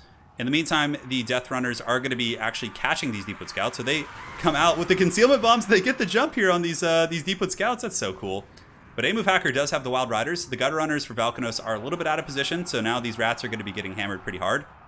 Yeah, you can see those charges pretty punishing for sure. But, I mean, there's pressure on all fronts. I mean, as long as Valkanos gets his Gunner Runners throwing, I mean, you know, he could do some damage here for sure. Oh my god, that's so freaking funny. And here you can see the Wild Riders pulling back. They do have the Deathmaster Sigil as well, but those charges from those cav really hurt badly. Some sniping attempts coming in from the Glade Lord in the back. Looks to be going after the Eshin Sorcerer, which honestly isn't that big of a deal. It's not like a super valuable asset anyways. Death Runners on the far side are getting some damage on the Wild Hunters, and we do also have all the Skirmishers and different units kind of advancing up as well, who could be causing some problems. So right here, this would be a perfect opportunity for a Deathmaster Sigil. If Snickage could come back here, they could probably potentially kill the Spellsinger of Beasts, which would be a good idea before the Manticore summons come off. So Sigil's active. We have an Assassin. We have Deathmaster. Definitely a lot of damage coming in, but a Manticore summon. Man, look at the damage from the rats there. Oh my god, they get a ton of HP damage right there. Brutal stuff indeed. So we got some more Skaven Skirmishers coming up from the flank here. Valkanos able to get some shanks, but the Manticore summon definitely doing some work. Cravenoth Rama going down as well from some of the Death Runners. And now these poor Gutter Runners probably going to be rode down by the Wild Riders in the back. We'll see.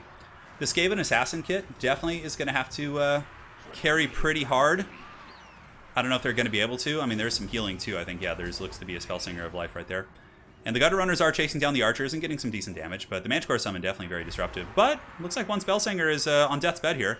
If he is paying attention over here, you could get his Gutter Runners and just probably finish off the Spellsinger, like if he grabs these units and just shoots up in the sky there, which is a good play. Very well played there. So now going after the other characters certainly would be good if he could isolate the Spellsinger of Life with Deathmaster, the Assassin. Oh, and it looks like there's going to be... oh my god, look at that. The Haggard Smokestorm. I don't even know what that does. I haven't seen it in so long. Yeah, but the Wood Elves just like... The Wild Riders are just pounding so many of the Skaven assets here. The Manticore Summon is going to be disappearing here, and the Deepwood Scouts are doing pretty good on armor.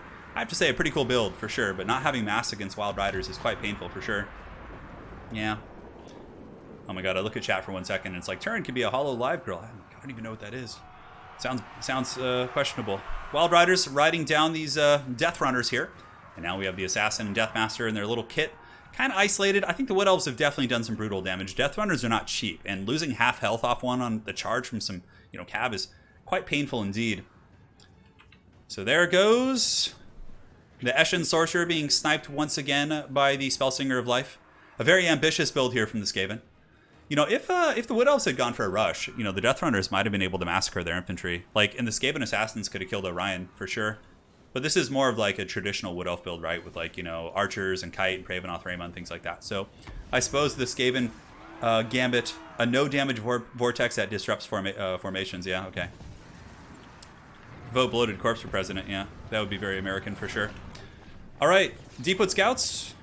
Going to be getting shanked here by the two Skaven Assassins. Well, one of them is the Eshin Sorcerer, but there's no way. At this point, the Wood Elves have got this one in the bag. There's just too many eagles and monsters flying around. Like, they're going to be able to goon those Skaven characters. Death Runners are putting up a good fight, though. Definitely pursuing. We have some Skaven Skirmishers that are still trying their best to kite. The Wild Hunters of Karnas are pretty much chasing down the last of these rats here. You can see they're fleeing for their lives. Flee, yes, yes. All the Wild Riders, probably up over 100 kills. Yeah. And that's going to be army losses. Gotta say, though, big props to Valkanos, man. Valkanos is also a content creator. If you guys want to check out his channel, please do so. He's an awesome guy. And yeah, man. That is that.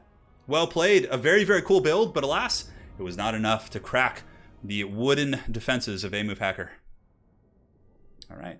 That was a really cool Skaven build. Big props to Valkanos for entertaining us. It looked like it might do some damage in the beginning, too, but as soon as those quad Wild Riders slammed into those Death Runners, I was like, oh, God, that's going to be bad. If they had all been Eshin Triads instead, then maybe that could have done something. I don't know, though. All right, Hadries, you're up next. Hadries. The Skaven Lord here. Get you in here, man. GG. Awesome build. And if any mods in chat, if you guys want to drop a link to Valkanos' channel, do it. Yeah, Valkanos says, why no infantry? Yeah, that was unfortunate. Oh, well, it was fun. Yeah, if there had been some Wood Elf infantry, that would have been pretty rough for sure. All right, very cool. So let's get you in here, Hadries, while we update these scorecards. Amuf Hacker is taking over the throne, man. He's here for blood. We got a donation from Alagas. $5. He says, you'll love Garrick once you finish Deep Space Nine. I'm making a Blood Bowl team called Bar Trek. Oh, that's so cool. Are you going to be naming all your characters after DS9 and Star Trek and TNG characters? Get at Mule saying Hadries is his favorite player. Hadries is definitely an awesome player to watch. So now let's go ahead and switch the map to... We've done a couple small maps. Now we'll do something a little bit bigger. Do some Oakenhammer, perhaps. Oakenhammer is always a good map. Now we'll do Prague. Prague is fine. Map set. Very cool. Hey, Turin, I have played against him, yeah. But no, he's not active anymore. Starwatcher 73. I think he got his like Twitch account banned for something. I don't know what it was. Don't forget about... we're not going to do a poll for the voting. We're going to do... I'm going to do a video in the next couple days on it. So you guys will be able to just watch the video, watch the candidates' angles and things like that, and then we'll vote. Yeah, I might do it. I'm not sure, but... Oh, dude, I want Blood Bowl 3 so bad. I've been itching to play Blood Bowl, but I'm not like super motivated to go play the old game, knowing that there's like a new one around the corner. Yeah, so... Hey, Valkanos, also, please feel free to drop a link to your YouTube channel so they can see more of your jank plays. All right, it's cool. We got a donation coming in from Joker Winchester. Says, love you, bro. Best tournaments and commentary ever. Thanks a lot for the work. I hope you continue to do this for a long time. I hope so too, man. As long as it keeps, paying my bills, I'll keep doing it.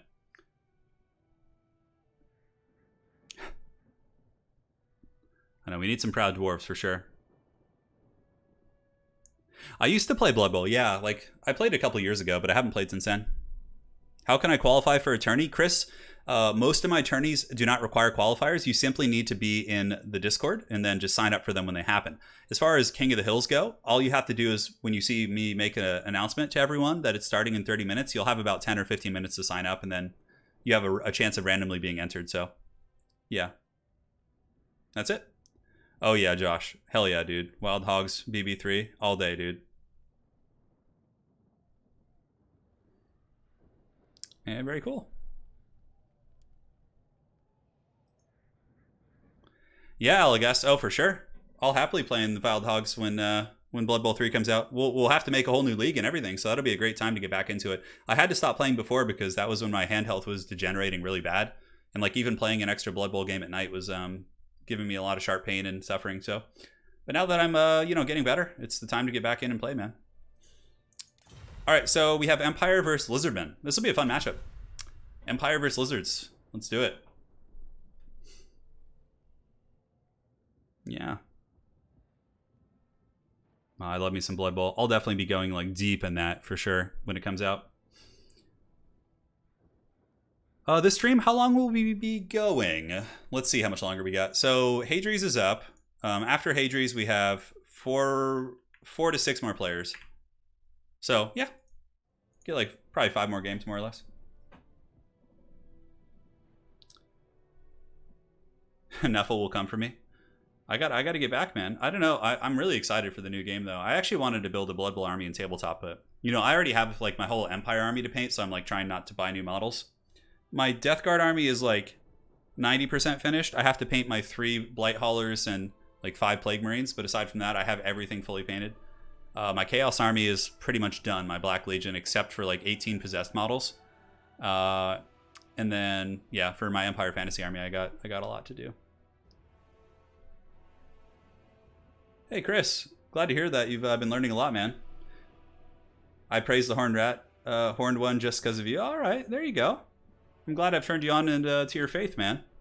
Chris, we got you covered.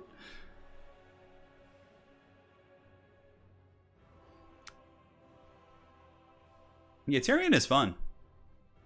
Turin is very fun. I'm sure Hadries has got some schemes. We might even see a dreaded wagon. That could happen also. The wagons of the Dark Gods could come. Yeah, good times for all. Gunpowder's pretty good here. You got to watch out though. I mean, lizards will often swarm you with Pterodon Riders and try and like rock drop on you and pick off your handgunners and stuff. That's why wagons can actually be okay here. Like getting a couple, like a war wagon or 2. Yeah, I plan on playing Empire when the Old World returns. And then, so I'm going to have the Empire, but then I'm going to, because Games Workshop is going to release new armies, new sculpts and everything probably with it. So I'll have my old Empire army with like the old school models. And then I'm going to buy a new army at that point. I'll have 2 armies, yeah. Because I plan on doing like battle reports and things like that for Old World if I can find some people wherever I end up living to play with. Yeah. Yeah, I'll do some army showcases, yeah. For sure. We have really bad lighting in my house though, so like when we move and get a room like dedicated to that type of stuff, there'll be more of it. All right, so it looks like we're about ready. Empire versus Lizardmen. Of course, Hadries is Hadries and A-Move Hacker, both really, really solid tournament players, so it'll be fun to see their performance here. Screen's kind of out of focus. Try refreshing. Yeah, honestly, a Kislev army. So to be honest, though, the second army I get in Old World will probably be whatever Lady Turin wants to paint.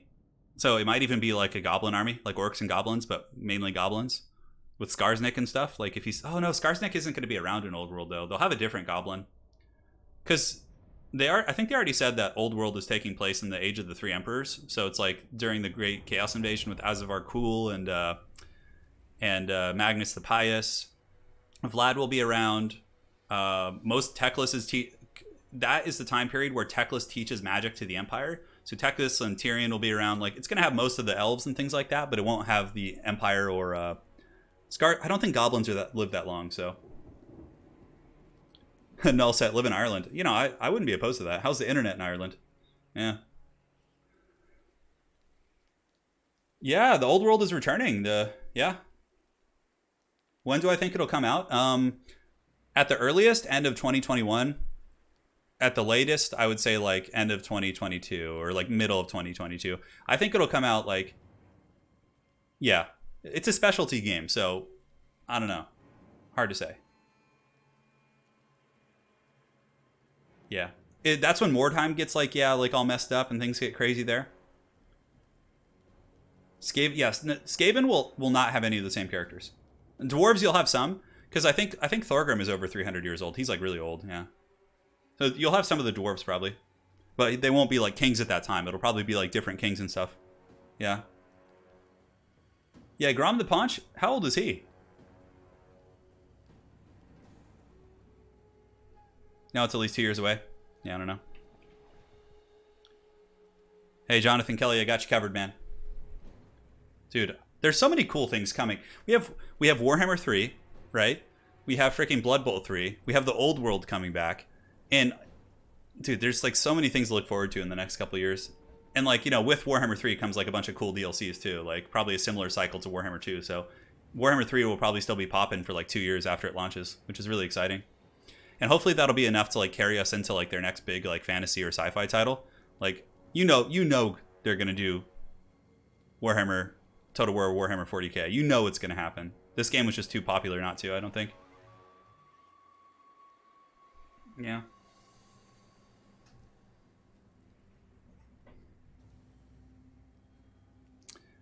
All right, guys. It's time. Grom the Punch isn't from the same time period as like Karl Franz and Skarsnik. Okay, yeah. Rune Lords and Dwarves live to be like 1,000 years old. Yeah, see, there's so much potential, right? Because like, I will try the new Diablo game when it comes out, Alagast, but my hopes are horribly diminished because of Blizzard's past horrible failure. God, Blizzard is such a disappointment. Like, what they've become is just awful. Oh, God. I used to be the biggest Blizzard fanboy. Like, in the early 2000s, mid-2000s, like, up till StarCraft 2, I was just a diehard Blizzard fanboy. Like, everything they did, I was like, oh, hell yeah. Like, give me more. Give me some StarCraft 2. Like, whatever you guys are coming out with, like, I'll play it. But then, like, after Diablo 3 was just an absolute piece of shit on launch, and then, like, just some of the other, you know, titles and, like, how they progress with that. And, like, just over time, their decision-making and just, it's such a shame, man. Because, like, Blizzard was, like, Warcraft 3, like, Warcraft 2, Tides of Darkness, World of Warcraft. Dude, I have so many hours in World of Warcraft. Holy shit. Blizzard did used to be the best. I agree. Yeah. Yeah, it's crazy. Yeah, Warcraft 3 Remaster. Don't you all have smartphones? Not only that, but, like, when Activision took them over, I felt like they lost their soul, you know? Yeah. It's so disappointing. That's why I'm just so grateful for, like, this game and what Creative Assembly's done with Warhammer. Like, I don't even, like, when I hear about DLC, I don't get that bad feeling with CA. I'm just, like, excited for new things. But, you know, I just hope, like, the dream can last, you know? Because as employees leave companies, like, things change. I just hope they can keep that same feel. Oh, my God. Diablo 3 was, like, the most depressing thing ever. Oh, my God. It's just Activision wearing their corpse now. Yeah, that's a great analogy. All right, guys. Back to business. Warhammer. Frontline, swordsman and spearman. If you're going to fight skinks and what Saurus, it's totally fine. He also has a witch hunter, which is really cool, and double war wagon. So just like I was saying, war wagons give you consistent AP that can't be shut down super easily by like pterodons and things like that. And the witch hunter, of course, can accuse things of heresy, which can make the missiles a little bit more effective. Aside from that, we got quad Empire Knights. We got Balthazar Gelt on horseback with Plague of Rust and Searing Doom. Welcome to Astalia, gentlemen. He is here. We got a light wizard with Nets of Amnitok, and it looks like in the back we got, oh my God, quad Pistoliers with Empire Knights as well. Dude, this build from Hadri's is awesome. Now for the Lizards, we got quad Pterodon Rider, 2 groups of Chameleon Skinks with some popcorn cohort. You can see the pop cohort just getting dunked on here by the wagons initially, taking a couple losses actually. And for the main battle line, it's going to be Skinks and Saurus. Solar Engine, Heaven's Caster to blast handguns, which there are none. And it looks like Croc R as well. Croc R, Crocky Balboa, baby. Let's go. Let's do it to it. Oh, Monty, that is a question that would take a lot of time to answer, but I think it would work great, to be honest. All right, guys, battling here on the flank. We got Pistoliers moving up, trying to chase down the Pterodon Riders. And the wagons, look at the wagons, man. It's not like a ton of burst damage, but it adds up. They have good ammo now after their buffs, too. Wagons did get an ammunition buff. And it looks like the Solar Engine trying to pick off the wagon models as the Empire does advance. And the Hand of the Gods coming in from Croc R trying to pick off wagon models, but the wagons endure. Oh, hell yeah, dude. That's what I'm talking about. Oh no, what a big mistake here by A-Move Hacker. He flies in the Skink Priest of Heavens, and that thing is just getting gatted down by the Pistolier Corps of the Empire. Oh my God. Oh, Hadri's with the pick. That's got to be a painful one for A-Move Hacker there. Definitely a very frustrating situation. Because the Pistoliers are just destroying the freaking Outriders. Hadri's just with a crazy, like, unexpected build here. What are they even saying? Okay, they're just saying all set. But the Pistoliers in the wagon meta, man, doing some serious work. We also have the Witch Hunter down here on the ground. The Witch Hunter is providing some really nice fire support as well. And the Empire Knight's going to be charging in, intercepted by the Popcorn Cohort. They will lose that fight. But the thing is, if the missile pieces and other Empire Cav are able to countercharge them, the Witch Hunter is able to lend his big pistol there. They should be more or less okay. So now the Empire State troops are all moving in. You can see the swordsmen. Some of them get wrecked by a wind blast earlier, but for the most part, they should be okay. Plague of Rust has gone down here. Check this out. Plague of Rust actually used here on the Popcorn Cohort. So now these guys only have 30 armor, which means the Empire Knights can actually kill them very easy. They only have 30 armor, and also the wagons and Pistoliers are lending some fire support. And the Brave Sons of Sigmar doing some good damage for sure. Balthazar Gelt on horse. Would not have expected this. And now you can see Krokar is going in for the kill, trying to take out that Witch Hunter, but Balthazar Gelt welcoming him to Astalia once again, riding in circles, and you can see Accusation is down as well. So Krokar is rocking only 65 armor, right? So there's got to be a ton of damage coming in on him here. Yeah, you can see he's getting worked on pretty good here. Granted, the Lizardmen infantry is breaking through. You can see the cohort of Sotek was able to absolutely massacre the Empire State troops. Over here, it's pretty much just a wash. Swordsman versus Sars, just kind of a, you know, a wet noodle contest over there. But Crocky Balboa is netted down, and you can see this Witch Hunter's trying to get back here. Witch Hunters are such cool models. Dropping a shot as he runs away there from Krokar. The man is doing his thing. And Crocky Balboa is getting low. Balance of power is actually still pretty even, surprisingly. Balthazar Gelt trying to drop what appears to be a Searing Doom right here. Yeah, looks like a Searing Doom. Might pick off a model or two in the back. Yes, no, maybe so. It gets like one guy in the back. So nice dodge there by Emu Packer. Now the Pterodon's coming in for a bit of a countercharge here. Empire is forced back in crowd a little bit. You can see this is not a good position for Hadri's. Definitely is going to want to pull back all these Pistoliers and wagons and try and get away from this blob. Because he still has massive amounts of ammunition. So if he could just disengage here and just go into full kite mode, that could be good. The Witch Hunter, in the meantime, does get hunted down by the Krokar. Definitely a bit of a mismatch, and you can see this this giant predator of the old world is down. Goes the Witch Hunter, taken out. The epic fall at the hands of Krokar. Balance of power is quite even once again. So despite the early picks, Hadri still has a very tough fight on his hands here. Definitely needs to make sure he has some ammunition to finish off Krokar in the late game. And there's also still a bunch of the Coldland Spear Riders riding around. Pistoliers are kiting back. Wagons still shooting, but one of the war wagons is going to be breaking down here. But Balthazar Gelt kind of in the danger zone a little bit. You can see the Staff of Valons is active once again, giving him that extra juicy Winds of Magic. And the Pterodon Riders, ooh, Hand of the Gods coming in, just nails Balthazar Gelt. He takes a ton of damage right there. Brutal, brutal stuff. Now, how are the Empire State troops doing? I feel like he's a little bit overcommitted here. Maybe he needs to bring some Empire Knights back to the battlefield. And here you can see these Coldland Riders are getting worn down by the kite. Definitely trying to finish off the Pterodon Riders here wouldn't be a bad call, but it looks like he's force pathing in. Plague of Rust going to be going down. Negative 30 armor, putting him down to about 60 or so. He takes a little bit of poke, but there's also a bunch of Chameleon Skinks here, which are really good against Pistoliers. So yeah, getting those guys back is going to be the right play here for Hadri's. One war wagon is pretty much on death's bed. Balthazar Gelt's in serious trouble. If Gelt gets caught by Krokar, that could be game. That could be a really nice comeback for Emu Packer. Because I would say Emu Packer has been behind in the early stages of this game. So Crocky Balboa is going after Balthazar Gelt, who's getting the atomic teabag. But Gelt is able to sneak by the wagons of Sigmar, making a valiant block. And it looks like Balthazar Gelt will be able to get away here. Not on his own accord. He is broken, but should more or less be able to rally. I don't think any dino stuff is going to be able to catch him. So it looks like the dinosaurs are actually coming back in this game here. Balthazar Gelt running for the hills. Negative 15 leadership. These wagons are running as well, but they're not shooting while they're broken here, I don't believe. Looks like the Empire Knights were able to ride down some skinks. It's still a close game, but all the Pistoliers are kind of running. The Chameleon Skinks were able to put some good aggressive pressure. Gelt is now back, but Krokar is coming. If Hadri's doesn't react very quickly here, Balthazar Gelt's... Oh, God. Oh, God. Here it comes. Oh, no. Gelt is in some serious trouble here. He gets a Plague of Rust off before he breaks, but I don't know. Look at this. The Wizard getting in there to fight. Oh, with some Empire Knights as well. It's a desperate play. But Krokar is taking a bit of damage from the charge. He's got Plague of Rust on him. Some Pistoliers have come back as well. Will Hadri's be able to take down Krokar? That would actually be a big play. And 2 Pistoliers have come back as well. Oh no, but it looks like Crocky Balboa able to break those Empire Knights. And now Crocky Balboa able to also finish off that Light Wizard down to 1100 HP. It looks like Emu Hacker is going to be holding on to his throne, man. Krokar is going full Super Saiyan here. There's still a fair amount of Empire State troops, but I don't think they're going to be able to do much against like Bastillodon plus Krokar still being alive. What a well-played game. That was an incredible scrap. Well played to Hadri's and Emu Hacker, dude. Very, very good game. I really enjoyed that one. A solid, proper scrap, but Balthazar Gelt on horseback is going to be hunted now, and that is going to be the end. Yeah, the T-Rex is a little bit slower. It's like Jurassic Park. Oh no, this is a Light Wizard, actually. Okay, well, we'll see if he gets caught. Yeah, a good comeback, man. The Pistoliers kind of got caught up in an awkward position, and that was that. Well played. They both played a really good game. I mean, you have to look at Hadri's build, too. His build is super micro-intensive. He's got, like, a ton of mobility and, like, Empire Knights, Pistoliers, wagons. Like, that's a stressful build to micro. But it was a badass build, for sure.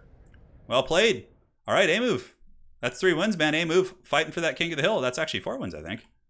Yeah, that's going to be a tough one to crack. So next up, we have Nano Mashos. You're up. I love that build from Hadri's. It was really cool. A-move Hacker, too, playing super well with the comeback. It was a great game. Hadri says this style needs too much skill. More than I have is basically what he was saying. Okay. Yeah, it's a hard build. Super micro intensive. No, Gelt was good though. The Plague of Rust were actually effective. Yeah. Neckbet says if A move wins, you're on your way to second place. That's true. Yeah, it's very true. Yeah, I'll play at the end. Yeah, I'll play at the end. Maybe. I'm not sure. So we got Nano Mashos here. So we'll do Pillar Bone next. Okay. Good luck. A move bans. Picks. Yes. Cool. So we're all set. So as far as the list goes, we have JK and then Graph. And we'll see who's still awake after that.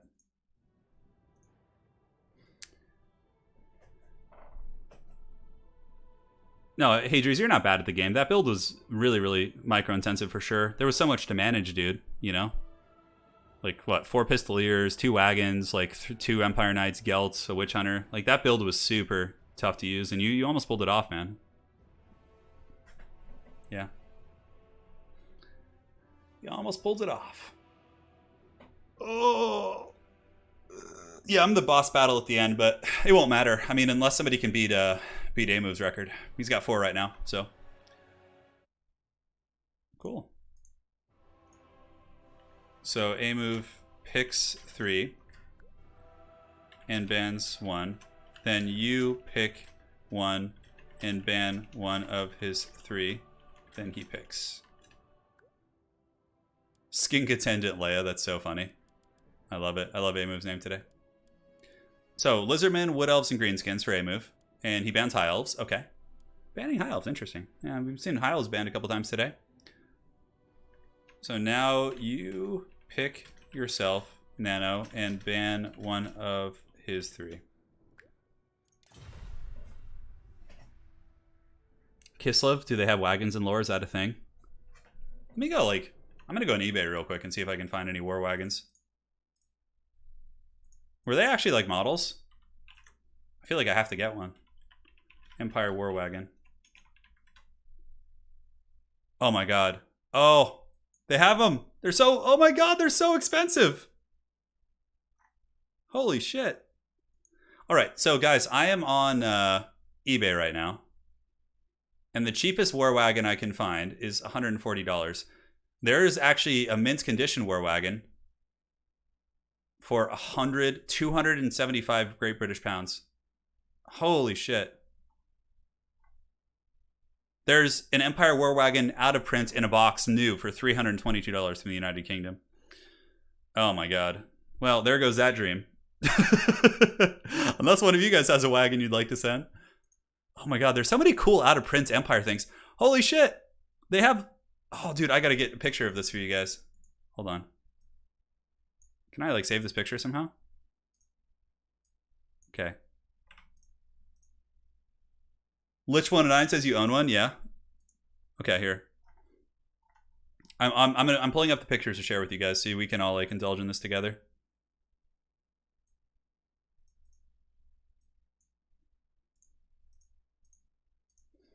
You guys all have one? Nice, dude. I'm jealous. I don't know if they'll even be in Old World, though. That's the thing, right? Like, that's why I'm hesitant to invest so much in them, because, like, I don't know what's going to be. Like, swordsmen, handgunners, you know they're going to be in the Old World, right? But, like, these guys, like, I don't know. Okay. Let me just double check to make sure they don't have any questions. All right, so we got Chaos versus Wood Elves. Oh, this is going to be interesting. Yes, Alexander. All right, so hold on. Wagon 1. Let's pull up the pictures.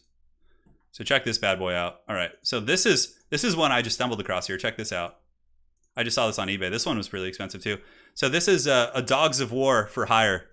Check that shit out. Bronzino's Galloper Gun, Regiment of Renown. So it's like a horse pulling like a mobile gun battery or something, and it has like a dude in armor there, like on horseback. Noxzone says it's awful how many stupid turn phrases I say IRL. I say them as well, so you're in good company. Yeah, haggard is impossible not to say. Once you hear it used in the wrong context that I use it in, it's like impossible to get rid of. Dude, that thing is so cool. Oh my god, I would love to have that. Then next we have, let me show you guys the war wagon. Hold on. Wagon. Yeah, man, it just makes me like wish I was more like into the game then, because I was so out of it. Yeah.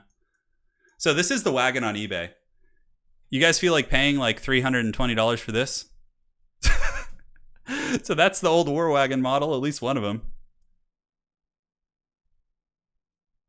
Dude, how cool is that? Look at that thing. It's got there's like a guy with a halberd and some guns back there, and holy shit, that's so cool. Oh man, okay. Well, there you go, guys. There's story time for for our. If you guys were wondering what we're going to be doing on election day, we're going to be sitting here fantasizing about like toy wagons with Turin. There's a painted wagon. Yeah, but I would want to paint it myself. I'm an okay painter. I'm not good, but I'm not bad. Like I can make everything look good, tabletop quality. Yeah. If they add war wagons back into Old World, I will get my hands on one. But until then, yeah.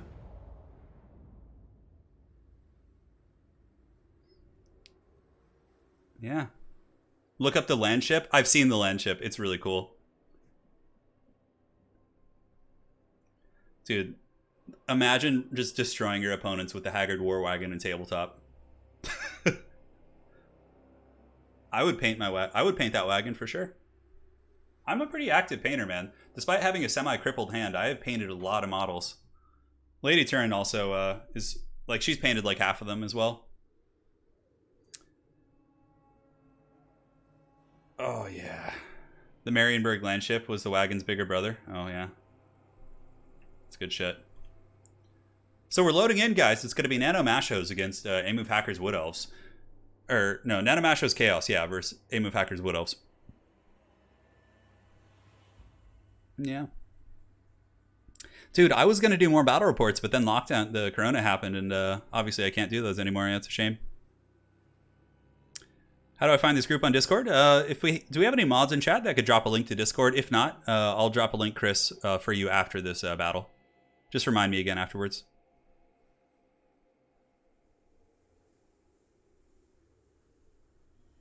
No. I don't need a war wagon for Christmas. No. Thank you, though. Because I don't want to get it until I know it's going to be in the old world. Like, you know. Like, Volkmar the Grim, I can at least just kit bash him into, like, a warrior priest or something. He's pretty much got the hammer and everything, so. Yeah. I mean, if you're trying to get rid of one. Alright, guys, so here we are. Nano Mashos. Playing the Warriors of Chaos. Front line's going to be Marauders, Mirror Guard, backed up by two groups of Chaos Knights with Lances, triple Marauder Horsemen, double Hound, and it looks like it's going to be Archaon Neverchosen as well. Oh, with the Swords of Chaos! Oh, yeah. Talk dirty, man. Talk dirty. This is the good shit right here. Yeah, look at that. Oh, man. And look, Archaon blends in so seamlessly, too. Like, for a second, I didn't even notice him there, but Archaon's, like, sitting with the Swords of Chaos. And for A-Move, I assume it's just going to be Way Watchers. Yeah, Hawkeyes of Jakira, Way Watchers, Wild Riders, Wildwood Rangers, actually, interestingly enough. And it looks like a Pravenoth Raymacaster and a Beastcaster. It's like, you know, Manticore Summon is just so good. It's just everywhere. All I want for Christmas is a War Wagon. I know. Oh, my God. Yep, and there you go, guys. Both players are ready. This is like an old school Warhammer like 1 Chaos build against Wood Elves. And it can work. You know, you just got to be really conservative with your infantry. So Nano Mashos needs to push up his infantry and kind of be really conservative with his Chaos Knights until it's time to commit to the full chase. Like, get his Hounds around the flanks, be ready to collapse with everything at once. And, you know, definitely winnable. Like, I think Nano Mashos has a great chance here, as does A-Move. It's really just going to come down to control and play and things like that. So, Swords of Chaos are such a cool unit. I know, it's like that Mariah Carey song, All I Want for Christmas Is You, but all I want for Christmas is a Sigmarite War Wagon. Yeah, wagon, dude, if you guys haven't seen my Balthazar Gelt campaign, I know it's a pain to watch like full campaigns, but just go look at the Fred Durst army in the last 2 episodes. I have a doom stack of wagons. So it's like an 18 stack of war wagons with a couple characters, and it has just been flattening chaos in campaign. It's so funny. Oh my God. So, Hawkeyes of Drakira going to be shooting at Chaos Knights. Definitely got to make sure you don't turn your backs when the volley's coming, because then your shields aren't going to help you. But Chaos is pushing out pretty aggressively. They have the Marauder Horsemen hunting down the Sisters of Thorn, which is, not a bad idea. Yeah, keep the Swords of Chaos and Chaos Knights back. Use the terrain. Good plays here. Just let your infantry saturate and then commit with everything you have at once. That's how you have to play this matchup. If you trickle in or are a little bit too tentative, like, you can just straight up lose this, like, super hard. All right, so Curse of Andrare going down. Going to be slowing these units down. It looks like the Hounds are going to be rushing to fight the Sisters, which is actually good for Chaos, but he does need to get these Marauder Horsemen back. Nano Mashos does. Looks like Archie's coming over, and honestly, for all the Winds of Magic and abilities used there, I would say that Chaos came out pretty decent there. Now on the far side, we have the Chaos Infantry moving up, and the Chaos Knights with Lances are kind of in sync here on the far side of the battlefield. Some Hounds perhaps creeping around the backside to chase them down. We will see. But the Marauder Horsemen are attacking the Sisters of Thorn in melee, and it looks like Archeon... Oh! Archie coming in with the steel chair. Actually, a little bit of a slip up there. Archeon and the boys are able to catch that Glade Lord, who I don't know if she's going to get away. The Swords of Chaos are beaters. They hit really hard. Oh my god, just absolute punishment. Yeah, so Amuf Hacker losing this character right away is definitely a very, very painful loss. The Glade Lord just getting put in the trash can. Now, Amuf Hacker needs to do... Not Amuf, Nano Mashos. Yep, just gone. Okay. I was going to say, you need to make sure that character doesn't get away, but Archeon just executing that Wood Elf Kite, man. Now, this game certainly is not over. With the Way Watchers on the battlefield, there's always a chance to kind of snipe and goon, but now I think there's going to be a fully erect Chaos Charge coming out here. You can see, look at this. Oh, man. Here it comes. The Curse is going down to them, lowering their speed by 24%, but the Chaos Knights are storming around the flanks, and there's only so much running these Wood Elves can do, especially since there's going to be Chaos Knights coming from a couple different angles here. So Archeon and the boys charge into the Sisters of the Thorn. A brutal, brutal loss for sure, yeah. And the Sisters of Thorn getting absolutely leveled by these Chad Chaos Knights, and they have the Flaming Sword of Ruin as well. Sisters of Thorn just getting decimated. And now what is a good analogy for this? The wolf has... The fox has gotten into the hen house, the wolf has gotten into the hen house, and now the hens are are crying for help as the Chaos Knights charge into the back, and those Sisters of Thorn are completely buckled. Now, good crossfire here by Amuf. This is a good play, despite not having his Lord here. He's getting some decent damage, but if the other Chaos Knights are able to bounce up and shut them down, that's going to be a rough situation. On the far side, we have the Sisters just kind of fighting the Marauders. It's actually still kind of a close-ish battle, but that's largely because of the Manticore summon, as it pertains to the bounce of power. And yeah, these Chaos Knights need to just finish off the Way Watchers. These ones are wavering. Yeah, oh, that's right. The Hawkeyes of Drakira have a smoke bomb. Oh my god, yeah, that's right. And they smoke bombed the Chaos Knights. What a dank play right there. That was awesome. Yeah, the other Chaos Knights are closing in now. It's going to be tough. And the Swords of Chaos are coming. Like, Swords of Chaos going to be just diving into these Wildwood Rangers. Maybe even pushing through. Archeon's there as well. The Manticore Summon's trying, but the Way Watchers are getting cornered into the back of the maps. Or the map. Maps? There's not multiple maps here. There's just one map. It's just the map. So here comes the Chaos Knights with Lances. Fully chubbed. 66 speed. And here they go. This is going to shift the bounce power pretty bad as the Chaos Knights do get in there and start lancing down those guys. And now the other Chaos Knights still not broken. Chaos Knights are pretty elite on leadership. And yeah, those Hawkeyes are in big trouble too. With the Way Watchers dying, that should massively shift the bounce of power. For some godforsaken reason, though, Chaos is behind on the bounce of power. I have no idea why. Yeah, just like if the Way Watchers die, it's over. Like, there's no way the Wood Elves can come back. Yeah, they still have Mirror Guard here. I mean, there's some Sisters on the other side. I guess it's just the Manticore summons. This Manticore summon's going to be disappearing in a couple seconds here. But you got to finish off those Way Watchers. That's like the only way they can come back here. Looks like these Way Watchers are shaken. They should be breaking. Shake and bake, baby. Pretty close to the edge of the map, too. And now the Swords of Chaos will stay and fight there, and the other Chaos Knights are going to resume the chase here, where the other ones kind of fell off, which is good.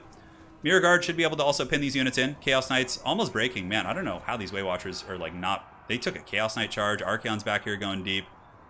Manticore Summon, of course, just such an insanely cost-effective ability. Yeah, watching Way Watchers get owned is, like, probably one of the most gratifying things in the game. For anyone who's been kited by Elf players, like, not that there's anything wrong with being with using kiting tactics, but it's just like, I don't play Elves, so whenever I can catch Way Watchers or get them, like, corralled in, dude, there are a few feelings like it. Now, this game isn't over, though. I mean, Amuf Hacker could still win this. If the Swords of Chaos kind of get gooned out by the remnants of the Way Watchers and he's not able to quite finish them off, you can see Archeon's really on the hunt here trying to catch them, but definitely setting up some big burning heads could be quite good. How are we doing on the Swords of Chaos? Yeah, 12 models left. They're actually shaken. Dangerously close to the edge of the battlefield, but now they're charging over, which is good. Yep, got to get in there. Got to shut down the Hawkeyes of Drakira. Those guys are just doing so much damage. Doing so much damage. Mirror Guard still grinding the good fight. doing good. Getting a lot of kills, actually. Really cutting through those Wildwood Rangers. But yeah, the Manticore Summon actually really useful for some godforsaken reason. The Swords of Chaos are not immune to Psychology. You would think like the most elite scary of the Chaos Knights would be immune to that. But yeah, we got a battle on our hands, guys. This one's not over. Archaon, like, doesn't have Burning Head, which is certainly going to cost him a little bit in the fourth quarter of the game here. Aim of Hacker really showing how tenacious of a player he is.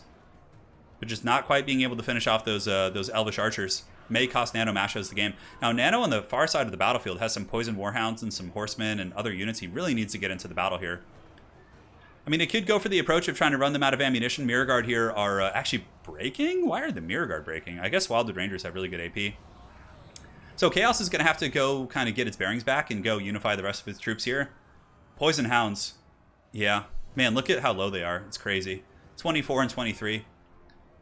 Archaon probably just going to come and try and wrap up these Sisters of Thorn. There's still a fair amount of Marauders and Hounds and whatnot, like on the battlefield. Archaon could carry this, but if he had Burning Head, it would just be probably a much more solidified chance for him to claim this game. But without Burning Head, does he have Fireball? He has Fireball. Fireball is useful. Can pick off a couple models or snipe the Spellsinger Beasts. Yeah, Way Watchers are just really, really strong units. Crazy good. I mean, their melee stats are 30 and 30, so I guess they're not super squishy. But yeah, I can't believe those Chaos Knights didn't finish them off. Here comes the Hounds. If the Hounds catch these Sisters, they're definitely going to be going to the can. There's only 16 of them, and the Poison Hounds do catch them, which is actually really big. It takes away the mobility for the Wood Elves, which means that they're not going to be able to chase things down when they break them.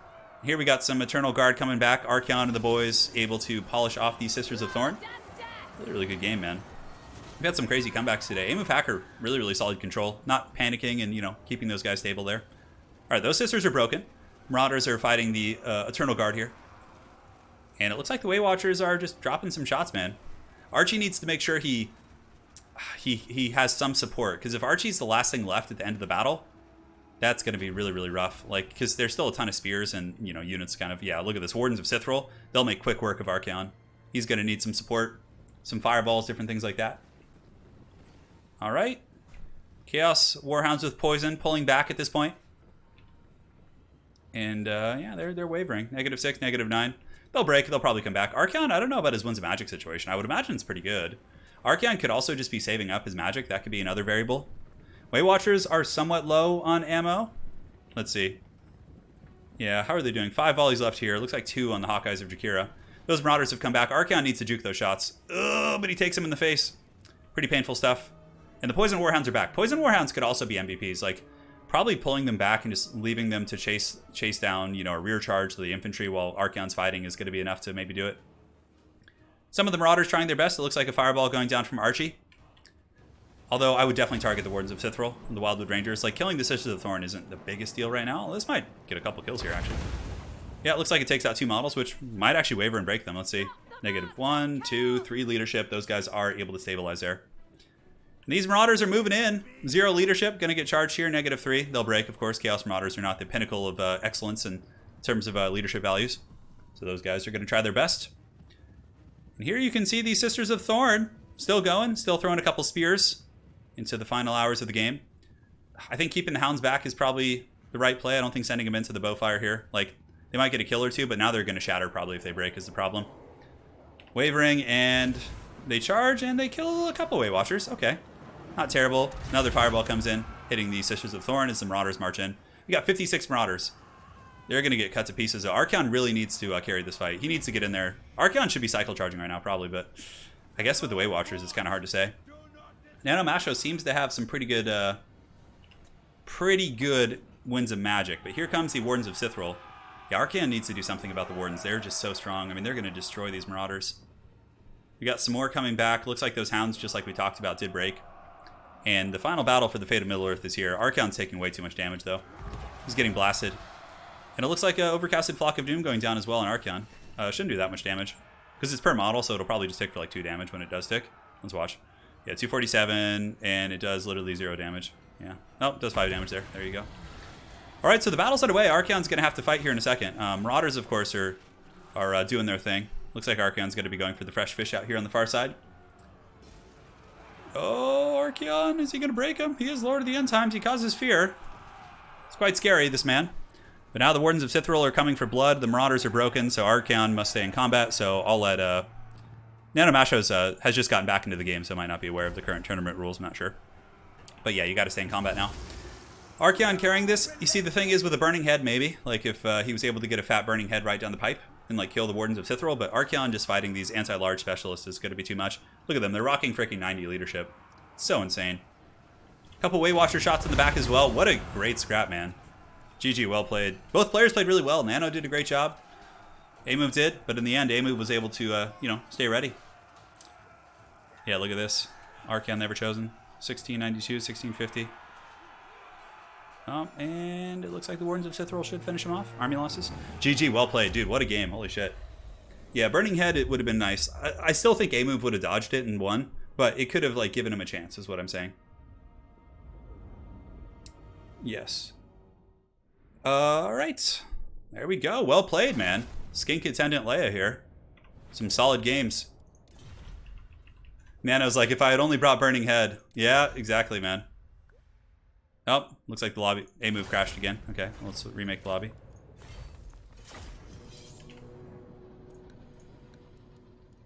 Very good. Very good. So next up, we have JK. If he's still awake, let's see.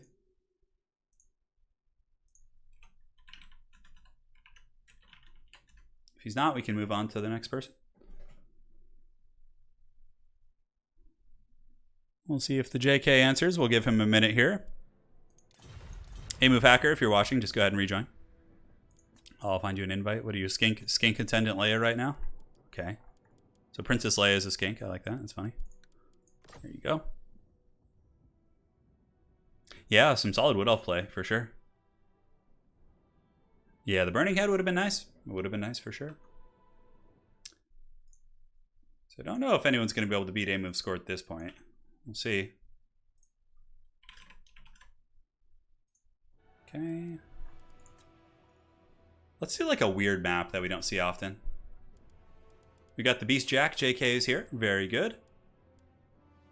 We can do the Central Chaos Wastes. The Empire Unfortified. Oh my god, some of those maps are just so bad.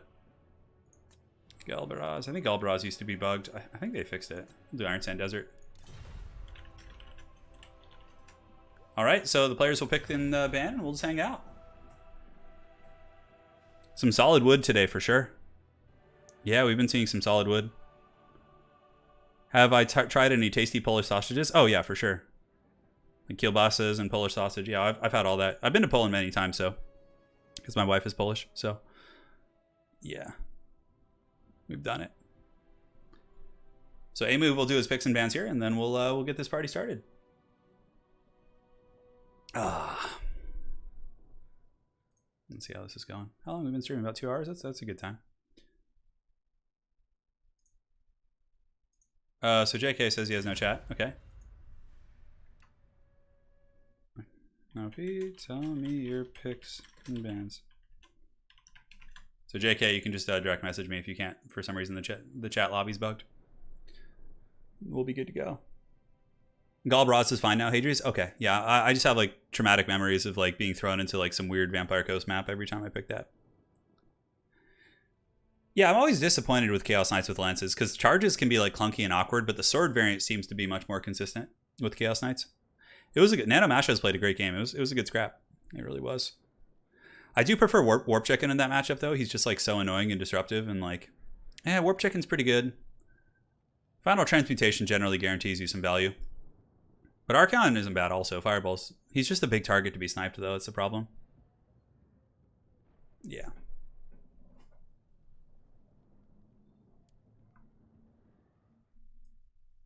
Okay.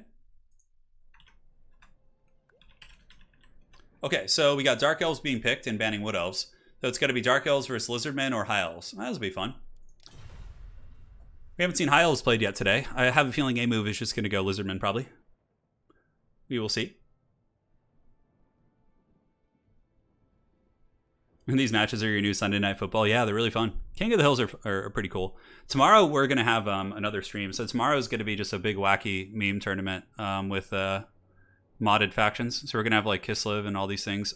I should be doing it tomorrow. And then after that we'll have like over the weekend I'll probably have an ECL preseason. So you know, just to kind of prepare people for upcoming tournament seasons and things like that, I'm going to have a preseason. It'll just be a regular tournament that you guys can sign up for. We'll, of course, cast the top 4 games. And yeah, of course, Heroes, 3 streams, all sorts of stuff on the horizon. Life's good, man. Okay, so we got Lizardmen versus Dark Elves, no problem. I don't know much about this matchup. I mean, I used to feel like it was good for Dark Elves with repeater crossbows and stuff, but, you know, A-Move is clearly a very good Lizardman player, so. Yep. Like to see Imric. Yeah, Imric's interesting. Yeah, the Vuvuzela of Doom. Yeah, definitely. Total War Warhammer is very good, a great viewing experience. One of the problems with it though is like how long it takes in between games. It's just like such a nightmare, like from a viewing perspective. Hopefully, you know, our banter is enough to, you know, keep you guys entertained. But generally speaking, that's one of my big criticisms is like how long picking and banning and all that shit takes, and like load times, and like the downtime in between games is pretty colossal. That's like one of my big gripes with the game. I mean, but there's nothing you can really do about it. Although, honestly, they both picked very quickly that time, so making me eat my words a little bit. Yeah.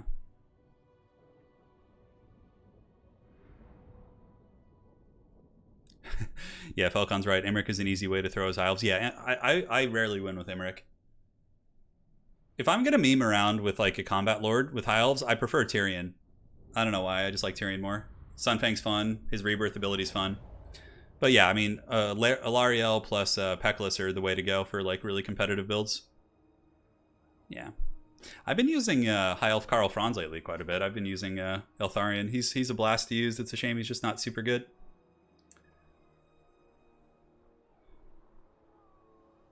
Yeah, no, Hadri's for sure. That's why Faction War is my favorite format. As a matter of fact, I'm going to be setting up a Faction War soon. Because I guess we're into a new month, so it's time for one. Hey, my lovely wife is here. Lady Turin. It is her. My queen. Luca just turns on the stream to listen to the Mullet Man chat. Dude, hell yeah. We gotta live it up. Yeah, Imric is interesting. I don't know. Like, he seems like he should be good on paper, but there's something about him that just doesn't click. I don't know what it is. Yeah. Chaos isn't like a terrible faction. Like a lot of people say Chaos sucks just because they haven't gotten any like DLC really, but I like feel very comfortable playing Chaos like in tournament games and doing well with them. Yeah. Chaos is fun. Shouldn't Phoenixes not be used as mounts? Yeah, I mean, I'm sure Teclis uses some magic to make sure he doesn't get burnt atop the Phoenix. Who knows? Who knows?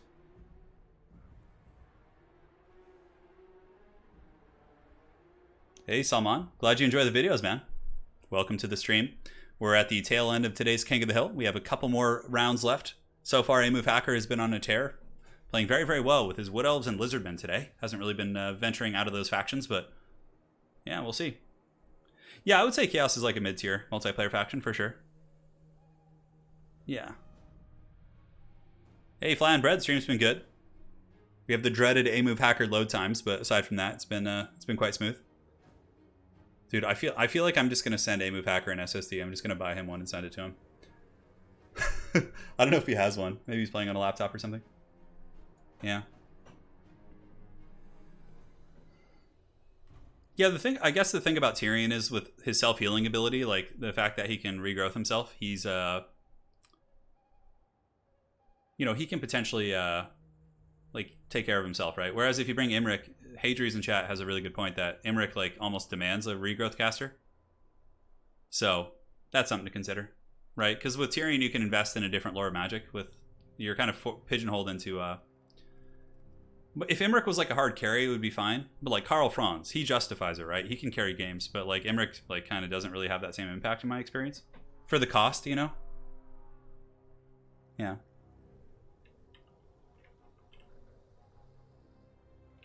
All right, guys. So here we are in the battle. Let's see what the Druki have. For the Dark Elves, it looks like it's going to be a pretty standard spam of repeater crossbows. So 1, 2, 3, 4, double Scourge Runner, Dark Riders, and then the front line's going to be Spears, Witch Elves, and Blackguard. So Probably Malekith up here. Yeah, Malekith with Soul Stealer.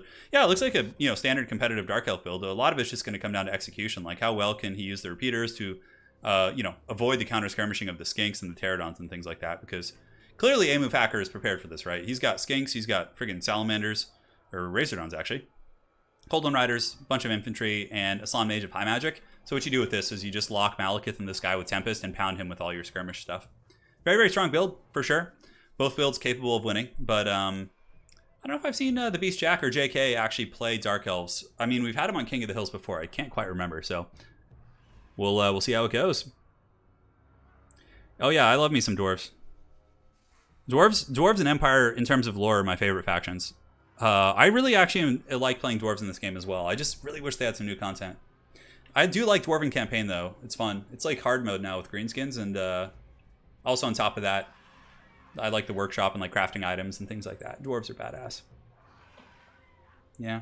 Oh, Wood Elf's campaign is absolutely god-awful. The Wood Elf and Beastmen campaigns are just trash. Chaos is pretty bad, too, but I'd prefer Chaos over Beastmen. Yeah. Yeah, Tempest is a really good pick against Malekith, Marathi, like Flying Lords. I'm trying to think who the real meta lords are in this matchup. Malekith is good because he hits hard and can kill dinosaurs and also has Soul Stealer. Yeah. Gaze of Malice isn't bad also against like skinks and tightly packed formations of Saurus and whatnot. Yeah, the lizard missiles are pretty strong. We're gonna see if the Beast Jack or JK has enough micro to deal with the Pterodon Riders. Because the problem is if he over chases here and like it's pulled into chameleons, it's just like such a messy affair. On top of that, we got a Bastillodon with the Solar Engine here. Man, I feel like A-Move's build is just really well thought out. Like he's got, and look at him juking here. Yeah, very, very nice play. Able to juke those Pterodons. And now the repeater crossbows are falling back, which is certainly the wise play. Bringing in the Scourge Runners to start shooting at the Pterodons would probably be good as well. It looks like the Dark Riders might actually pursue into the chameleons, but those little bastards are really, really hard to catch. Unless A-Move slips up and lets them get charged here, which he did. So the chameleons take a huge charge, and they might actually just get wiped out. That's a really, really nice actual start for the Dark Elves here. We'll see if he can capitalize. Definitely just sit right on top of these chameleons and, trying to accrue what value you can while pushing up the rest of your force. These repeater crossbows, honestly, could start shooting now. Especially if you could bring some support over, maybe like run the Witch Elves nearby just in case they decide to land or something. But now the countercharge coming in. So Coldon Riders are going to be charging into Dark Riders here. These bad boys are going to get definitely punished pretty bad. And the Skinks, one unit does break. And what are these, Slaanesha's Harvesters? No, just Dark Riders and Spears. Yeah, so Dark Riders have done their job. They should pull back now. They've done plenty of damage to those little Skink boys. Scourge Runner Chariots in the meantime, just sitting and using their ballistas to shoot into the Bastillodon. There is Apotheosis here, I think. So there is some healing for the dinos. In the back, you can see it's actually going pretty well for the Dark Elves as the repeater crossbows. A rock drop going down. It looks like one rock drop does hit. Okay, some decent value there from A-Move. But his Pterodons, one of them is broken. Malekith probably should not chase those guys. Malekith is more suited. Like right here, if Malekith was nearby, dropping a fat Soul Stealer here would just be like a huge bread-winning play. That would just nuke these freaking Coldon Riders who are, fighting spears right now too, so wouldn't have been a bad situation. Dark Elves advancing with their Black Guard and their other elite troops. Looks like a Soul Quench going down, trying to pick off one of the Chariot models. And JK is basically just back here trying to skirmish these guys, but it seems like the Palhawks' Sentinels are getting the better trade here. Back in the main line fighting, Malekith is going to be going in dirty after some cohorts, but now he needs to either go after these guys and shut them down or pull back, because the Salamanders are just going to roast him here. Ooh, that's going to be some damage. It seems like A-Move Hacker in a very commanding position right now. I don't see the Dark Elves winning this game. I know it's a little bit early to call, but unless Malekith makes some big plays, the Coldon Riders are killing all the Dark Riders, and the Dark Elf Skirmishers seem to be kind of disconjointed, like not focusing on the same targets and not necessarily using the most efficient way to, or using the most efficient usage of their ammunition. This will be a good Soul Stealer, though. It'll hit the Slan and maybe some Cav. We'll see. Shield of the Old Ones goes down as a response. Really, really good play there by A-Move. Clearly very on point here with his micro today. And you can see here, Blackguard still grinding away, but they're pretty close to breaking. Balance of Power is pulling into the favor of the Dinos as the Dark Elf Skirmishing Corps continues to get blasted by the Solar Engines and some of these other bad boys. And yeah, Dark Elves got some spears left. They still have Malekith in really good shape, but Malekith actually surrounded by Coldon Riders now. A little unfortunate. Granted, staying there and pulling in Witch Elves wouldn't have been a bad play, like rampaging these guys and just dragging them down, but Malekith also getting poked by Salamanders, which hurts really bad. MX Barbs with good AP values and poison. Definitely very efficient at bringing down a lord like these bad boys here. So we'll see how that goes. Looking around here, we have the Slan Mage Priest fighting the good fight here against the Black Guard. See how that goes for that Toad as he waddles away from that engagement. Dark Elves trying to return to a bit of a state of kiting, which is certainly not a bad idea. If they can kind of regroup and Perhaps I'm going to get some of their missiles back online. And, ooh, a Tempest is going to be going down. So even if there's no follow-up with Tempest here, guys, it still does a ton of damage. So 3,300 HP. Let's go ahead and watch Malekith and see what his HP is going to be after this. 3,300 down to... It's still going strong. Oh, my God. Breath attack there kills some skinks. Yeah, a little bit of a consolation prize. Dude, that did like 1,000 damage. If not more. Yeah, almost 1,100 damage. I don't know if he's being shot by anything else. Looks like some skinks might be shooting him as well. Yeah, okay, so, you know, probably about 700-800 damage. But look at that. Malekith down to 1,300 now. And it's probably going to trigger army losses pretty soon as the little chameleons are poking him. The solar engine's blasting him in the back. And, yeah, it's looking pretty grim bones. Malekith should respond with the Soul Stealer if he has one. I don't know if he does. Gaze of Malice going down over here. Or Soul Stealer, yeah, it looks like he did go down here. So Malekith is healing right now, which is certainly good. And another Soul Quench. Oh my God, Soul Quench nails Malekith. 900 HP. He's broken, man. Yeah, -6. He's going to stay broken. Down for the count, man. Hadri's in chat saying Raven's Herald, Medusa, and Charybdis are the answer. Oh yeah, absolutely. The dreaded Medusa. The Medusa is such a bad unit. Oh my God, it's just god-awful. And the last of these elite halberds charging into their doom, but just being pelted by these Amazon barbs. These salamanders are, these Razordons are so cool. Actually have some decent melee stats too. I mean, they could charge it and probably finish them off if they want to. A couple of the halberds do get in, but only to be bullied over by the remnants of those dinosaurs. Now, what do Dark Elves have? They have some spears. The Scourge Runners over here doing a decent job actually running through some of the infantry, and some of the repeater crossbows are still functional. JK scrapping really well despite being behind here. I mean, if by some miracle Malekith could stabilize and become a factor again in this battle, maybe, but, you know, I seriously doubt it. We got 33 cohort of Sotek here. We got the Sallies. We got Chameleon Skinks with good ammunition. Solar Engine still has a fair amount of ammunition left as well. Yeah, I don't know. Malekith, how you doing, man? 781 HP. Maybe drop a fat Soul Stealer here. We will see. Medusas are just clunky, man. Oh my God, another Tempest going down. Oh, that's so painful. Oh my God, it's so much damage. Does Malekith get away from it? Oh, it looks like he might have like kind of dodged it because he was on the ground. Oh, that's really lucky. Man, that could have been bad. That could have just ended. The game would have probably just ended right now if that had gone through. So repeater crossbows trying to get in there and shoot, but they're being hounded really well by these Pterodon riders. Let's see what the players are saying. Just good luck, have fun on both sides here. Iron Drakes and Campaign are fun. Yeah, Flamethrower units are really fun against AI because you can trick them into stupid positions. But against players, I found that like Warpfire Throwers, Iron Drakes aren't as good. Trollhammer Torpedoes is a different story. But yes, Flamethrowers. Malekith coming in for one last hoorah here. Going to be going after the big thick toad, and he gets some damage right there, actually. Gets the OP attack animation, doing some good damage there, and gets blasted immediately, and that's going to be army losses. A-move hackers, dinos move forward. Well played indeed. Yeah. The Blackguard definitely got Last Samurai hardcore. GG, man. Solid game. You guys are looking for some builds against Dark Elves. That seems like a pretty good one.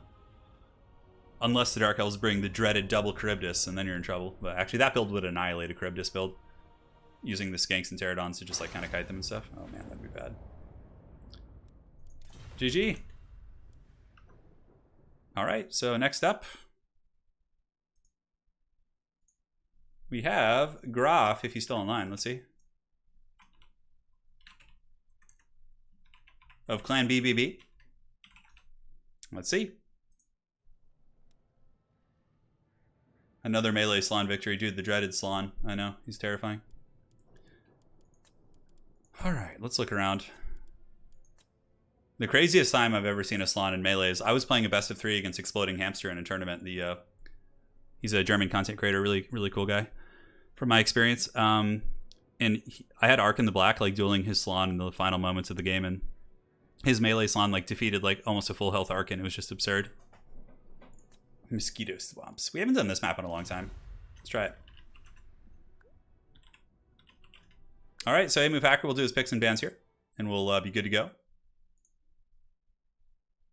A-move's definitely on a nice tear right now. He's doing very well.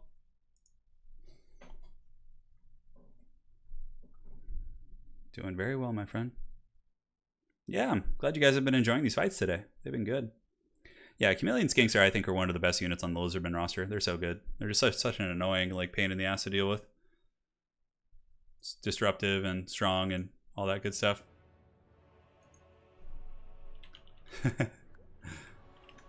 If you need to leave, it's fine, A-move. Up to you. A-move's like, I'm on autopilot. It's getting so late where I live. Yeah, A-move, if you're really tired, man, no, you don't have to. Okay, he says it's fine. Sounds good.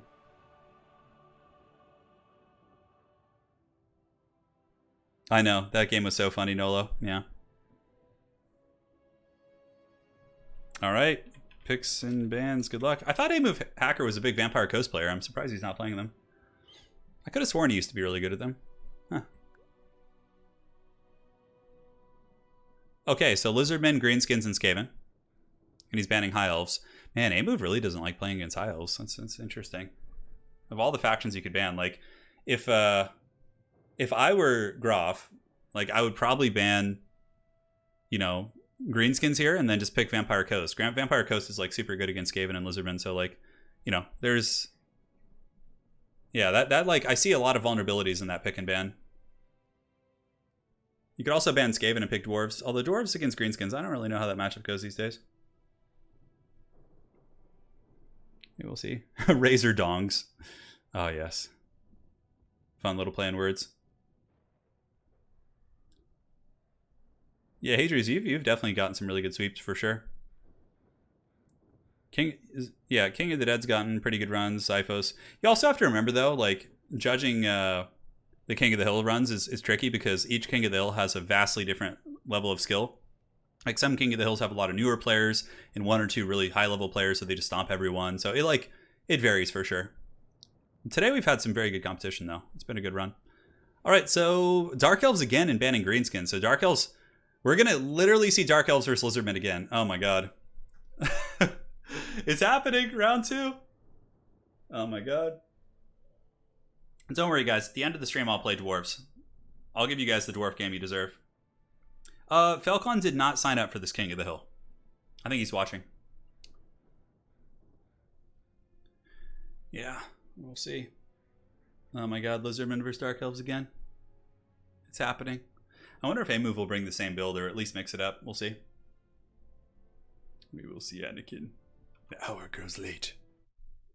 Our list of friends grows slim. Very good. Everything looking solid. Excellent.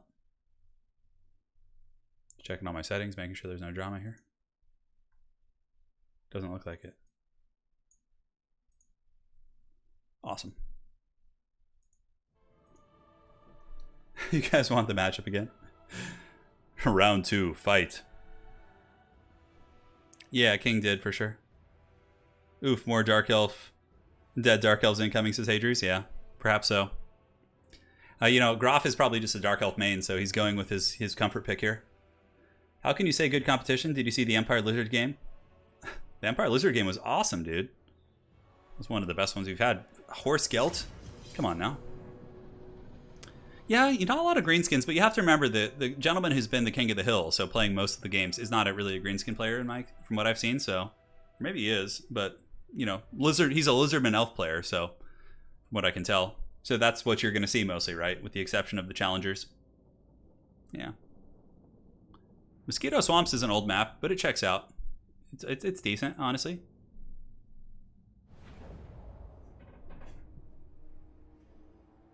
Legatus is like, oh man, I planned. Yeah, you're up next, dude. I think. Let me check. Yeah, Legatus, you're in. It's you and then it's me. The final boss.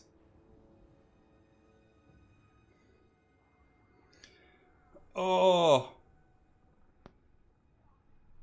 Cold says, as someone who played Dwarfs in 6th edition and adores their Lord Jawi are always going to be my first pick. Yeah, they're good. You can get counterpicked pretty hard, though. Got to be careful. What do you want to see for the last game, guys? I can play anything but Dwarfs or Chaos. So, Legatus Leonidas is in chat, so you guys give him some feedback about what you want to see. But also, keep in mind, you know, who he's playing. Brace yourselves for 27 minutes of loading. It shouldn't be that long. Sometimes he loads faster. It's weird.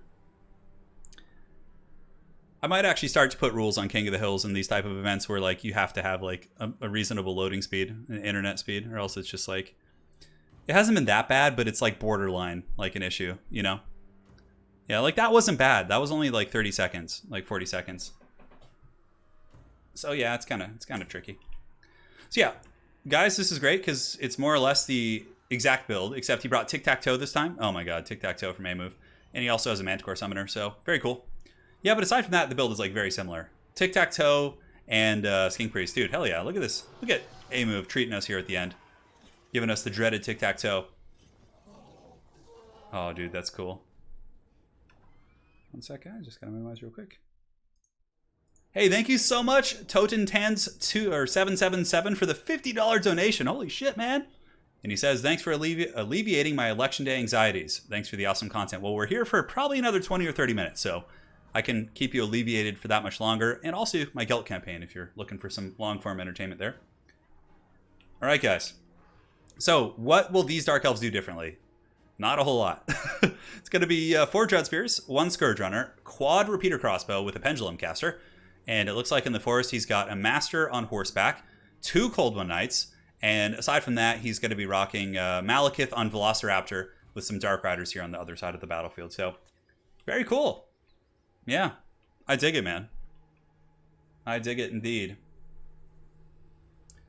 So let us know your predictions. Where do you think this game's going to go? Tic-tac-toe against the Witch King. Who would have thought that he would be the one to take down the Dark Lord of Naggarond? Well, theoretically speaking. Oh my god, a Vampire Coast Mirror match. Get that out of here. Stop. Stop. Anakin, stop. I'm too weak. And it's looking good. Looking good here. Cold One Knights and a Master. The Master could be useful. He's like a decent anti-large character who can definitely chase things down like Amazon Barbs and Bastillodons and whatnot. Pretty cool. Start when ready. Good luck, have fun, my friends. Dude, I'm pretty hyped to see tic-tac-toe here. Yeah, this is fun. Yeah, Evil Couch Potato, it's tricky. Yeah, it's I don't think A-Move's internet's bad. I think it's just his loading on his computer. It's not like super awful though. It's like borderline, like I said. So yeah, pretty similar builds to last game. I mean, 1 less Scourge Runner, a little bit more pressure on the ground from the Dark Elves with the Masters, the big nuance we see in that change. Malekith and the trees, I think they're hidden. Yeah, they're all hidden right now, so you might be able to get a jump on A-Move's skinks if A-Move isn't paying attention, but I don't think it's a good idea because A-Move wisely has positioned his Cold One Spear Riders behind those guys, so they're waiting for you. They're coming for blood. Yeah, those guys pulling back. In the meantime, you can see that the Scourge Runner Chariot's dropping some shots downtown into the Pterodon Riders. Able to get a little bit of topical damage. Nothing to write home about, but certainly not bad. A nicer volley right there. Able to make square contact with those Pterodons, and the repeater crossbow seem to be functioning well. In the meantime, Dark Elf Infantry are advancing. Going to be taking a huge torrent of fire here from the Dread Spears. Any water left in this mug of mine? Doesn't look like it. Anyways, Dread Spears advancing. Do we have any big fights in the forest yet? Not really. You can see the skinks are being screened out here by the Dread Spears of Graf. And I think he's fallen back with Malekith and the kind of the more mobile part of his army. But now on the far side, the Cold One Knight's going to be Rohirriming down from the trees. It looks like he might just methodically try and pick off skinks here. Just use all his cav to like run down those skink units, which is interesting. But then he's going to be a little bit lower on numbers to fight the onslaught of the Cold One Riders here. But Malekith is here, and Dark Riders, of course, will lose pretty badly there. But if Malekith is able to get some Soul Stealers and AoEs in those engagements, it could be quite a bit better. But Graf, with a little bit of a mistake, definitely needs to pull back the Dark Riders. We got a 50 DKK donation from Christian Bender. He says, who do you think is his scariest Dark Elf? I don't know. I mean, that's a tough question. I don't know enough about them to really answer that question. I mean, I suppose Malekith is pretty terrifying if you really like look into his lore, right? Like, yeah, Malice is, of course, he's got a demon in him. It really kind of tricky question. I'm not sure. I don't know enough about them, but yeah, I'll just go with Malekith for now. So here we have that pit fight. Like I said, we got Malekith. He's killing a fair amount of these Cold One Riders, but Graf is making a pretty fatal mistake of leaving all of his repeater crossbows like engaged in that melee. Maybe he's trying to hold the Cold One Riders back. I'm not sure. But that's kind of leading to the downfall of his back line here. As you can see, these Dark Riders are just being swarmed and punished here by the Powhawks Sentinels. Malekith still fighting the good fight. He's got the Cold One Riders down to about half health, and you can see the Scourge Runner Chariots have engaged the Chameleon Skinks in melee. And as far as the backfield pressure goes, I mean, Dark Elves really need to get some value here because they're really committing very heavily to this. Cold One Knights have dove into the cohort of Sotek. They're being Flock of Doomed and Manchcord here, and also the Razordons up on the high ground here from A-Move, just doing the work of the gods, man. Blasting in, Solar Engine coming in, just so much damage. Brutal, brutal stuff. And this game is looking like it's falling out of control pretty quickly here for the Dark Elves, as A-Move has proven he's very comfortable in this matchup. And Tic-Tac-Toe coming in, the Terror of the Skies, going after that Sorcerer. 30 leadership, 28 leadership 1. Tic-Tac-Toe, the Dark King of Total War Warhammer 2. Showing Malekith who the true Witch King is. Finishing off that Sorceress. Malekith's still in decent shape, but for the most part, the Cold One Knight flank was not a great idea. They kind of just rode through a couple skinks and then got tar pitted and just weren't able to help in those very pivotal engagements the Dark Elves needed to win, right? Like fighting against the Amazon Barbs and not Barbs, excuse me, the Golden Riders and those different units over there. So, and yeah, that's it. You can see that Sorceress is broken down. Now Malekith is being hunted by Tic-Tac-Toe himself, and a Manticore Summon is being used to assist in that fight. Dark Elves getting in there, but Malekith lays a huge beating right there on Tic-Tac-Toe. Oh my goodness. I mean, that could be one way the Dark Elves might come back if Tic-Tac-Toe is killed here. But if Tic-Tac-Toe gets away, I don't think A-Move will make that same mistake again. And yeah, you can see the Repeater Crossbows just being hunted down by the Pterodons. A very, very good play with that. In the trees, we got the Amazon Barbs. We have another Manticore Summon. We have a Bastillodon with a Solar Engine. There's just so much stuff going on here. And yeah, it's a very good Lizardman play. Malekith might be able to finish those guys off, but there's still a ton of Saurus. The Master is trapped. Master, please. The Master here is completely surrounded. Saurus Warriors will eventually beat him down. He's got 110 armor, pretty tanky, but, you know, that's a lot of infantry. And Masters are anti-large characters. They're not designed to crowd clear infantry and do that type of damage, so... Yeah, well played. You guys are getting quite a clinic today on Lizardmen and Wood Elves, I would imagine. And here comes all the Pterodons and the Skinks and Poison Darts and Poison Contraptions from all over the place, dropping some big bows. Tic-Tac-Toe going in at the twilight of the battle, trying to send a message on his mighty Ripperdactyl here. Or not Ripperdactyl, but his Pterodon. Yeah, able to crump a couple of those guys. And despite Tic-Tac-Toe breaking, that is going to be army losses for the Druchii as Malekith clenches his fist and shakes it angrily at the air as he tries to chase down Tic-Tac-Toe, but he shall be eternally blue-balled by that little skink.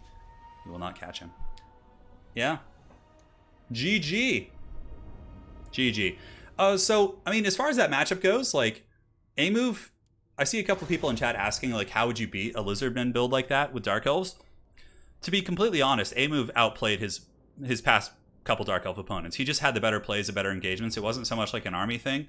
It's just he made better plays and had better micro and control. That's really what it came down to in those builds. Not to say his opponents played badly. A-Move is a very good player, but in my opinion, that was the deciding factor. All right. So let's go ahead and fire this bad boy up. We have our final challenger, aside from myself. Although, if Legatus beats him, we could call it there. Although I owe you guys a dwarf game, so yeah, that's fine.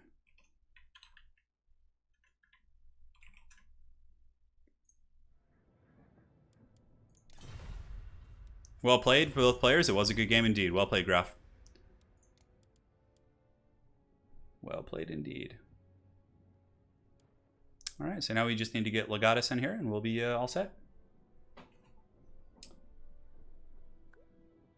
Yeah, Falcon, what's your experience? Because I don't really play Dark Elves or Lizardmen, so in your experience, Falcon, all sarcasm aside, how is that matchup usually determined?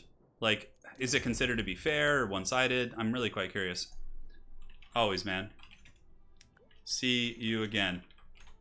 Hey, well played, Graf. It was a pleasure watching you play, man. Looking forward to having you on future streams.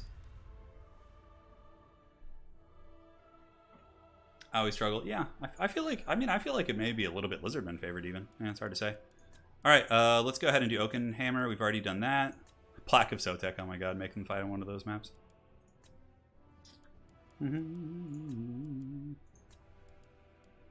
Storm Demon. Let's see this map. Dark Elf too well here. Okay, so Falcon says it's dark, good for Dark Elves. Chameleon Kings counter Dark Elves, but that has always been true. Okay. I do not agree that Dark Elves are the worst multiplayer faction, no. Yeah. I don't think they're the worst. Although, I mean, it's so hard, though, to, like, say one faction's the worst. I guess the only objective way to do that would be to sit down and look at how many bad matchups each faction has and develop, like, a score system. But, yeah, I can't, like, answer that off cuff, but I don't know. I don't feel like they're the worst. Falcon, of course, one of the best Lizardman players in the game, says, it's Dark Elf favorite. I played this matchup from Dark Elf side numerous times. You just don't go dragons and you would do well. Okay, very cool. So we got Bretonnia being picked. Oh, hell yeah. Oh, man. Okay. All right. So Legatus with super confidence picking Bretonnia and saying, I'm not going to ban anything. A move you pick. So it's either Bretonnia against dwarves, greenskins, or lizardmen. 3 matchups which are like bad for Bretonnia, dude. What's the least bad of those matchups? Oh, man. He's going lizardmen again. This is actually probably the best of the 3. I've seen Falcon win this. I've won this matchup a couple times as well. Yeah.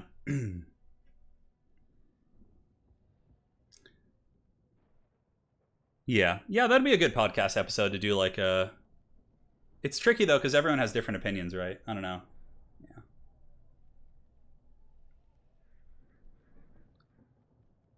So Lizardmen versus Bretonia. Honestly, with this, you can win this with Bretonia. Usually, you just bring a million peasant archers, peasant mobs, questing knights, Lewin, Manticore summoner, and maybe like one trebuchet. You can win this. Like I've won this matchup against good Lizardmen players. Hey, Rubber Duck of War, how you doing, man? Welcome to the stream. Hope everything's going well over on your channel. Bretonians do not ban. We fear nothing. I know. Yeah, Beastmen are in an interesting place. They're a weird faction. Yeah, they're so outdated. Poor guys. Just Beastmen just sitting in the corner with Warriors of Chaos, just like their freaking Haggard Game 1 units. The only thing they ever got was like the 30th anniversary, like freaking ROR thing. Yeah. Yeah. Please show face. Not today, no. No. I'm going shirtless in my boxers today, boys. It's all business. So players are picking their army. Storm Demon is yeah, it's fine map for this. Not going to be, you know, one way or the other. Yeah. We're doing it, man. We're doing it to it.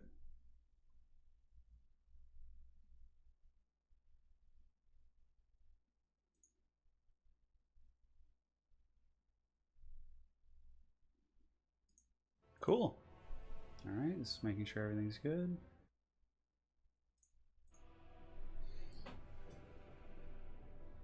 Yeah, Satsuma's like no point in banning. Yeah, no, Bretonia was a bold pick there, but I think chat told him to play Bretonia. If I had to pick between any of those three factions to play though with Bretonia, I would play Lizardmen probably against them. I'd rather not play dwarves, and I definitely would not want to be playing against the Ragnarok spiders. With greenskins like like rampaging effects and like snares, it's like no, please, Anakin. But like Lizardmen are like pretty predictable here. They usually do the same thing, so like at least you know what they're gonna bring. Yeah. Is this the king of the hill for the election? No, it's not. It's funny because like when you look at Games Workshop, there's often a running joke that like factions that don't sell well just aren't focused on, which is probably true, right? Like Space Marines get all the attention because, you know, they sell the most, right? And like I wonder if that's like why Beastmen, like I wonder if like the initial Beastmen DLC was just such trash and like there's like polling for Warriors of Chaos to show they're unpopular, so they just like don't do stuff for them. I don't know. I'm really curious about how those decisions are made. It's probably a financial thing. Yeah. You guys want me to run for president of the United States? Yeah, I don't think that'd go well. They would dig up my streams of me yelling balls deep and just like air it on Fox News nonstop. Or whatever channel. Look at this heretic. Oh yeah, here we go. Woo. Vicious Satsuma says Bretonians actually have a decent matchup into greenskins. I've seen a lot of people pick Bretts. Yeah, all right. Yeah.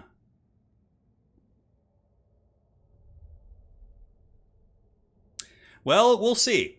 We are on the Storm Demon, is our map. And the battle is underway. Lizardmen are a really cool faction. I enjoy playing them. I'm not very good at them. I really do struggle with Lizardmen. Like, the way I play as Lizardmen is how they were when they got launched, you know? Just like Saurus, Cav, and like freaking, you know, a caster and some Coldwind Riders. Yeah. Turin 2024. Oh, man. Yeah, so Storm Demon's you have a small deployment zone on this map. As far as the map itself goes, I think it's kind of like, you know, small to medium sized. Neither faction needs a lot of room here, though. I definitely always like to bring one trebuchet in case I go halberd box, like with Temple Guard. Just having one trebuchet, like poking a Star Chamber Guardians the entire game can be pretty effective for sure. Yeah, we'll see.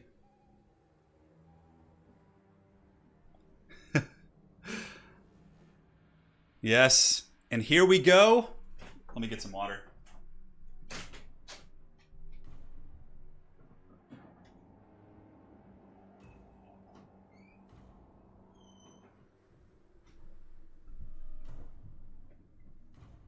Oh, it's delicious water.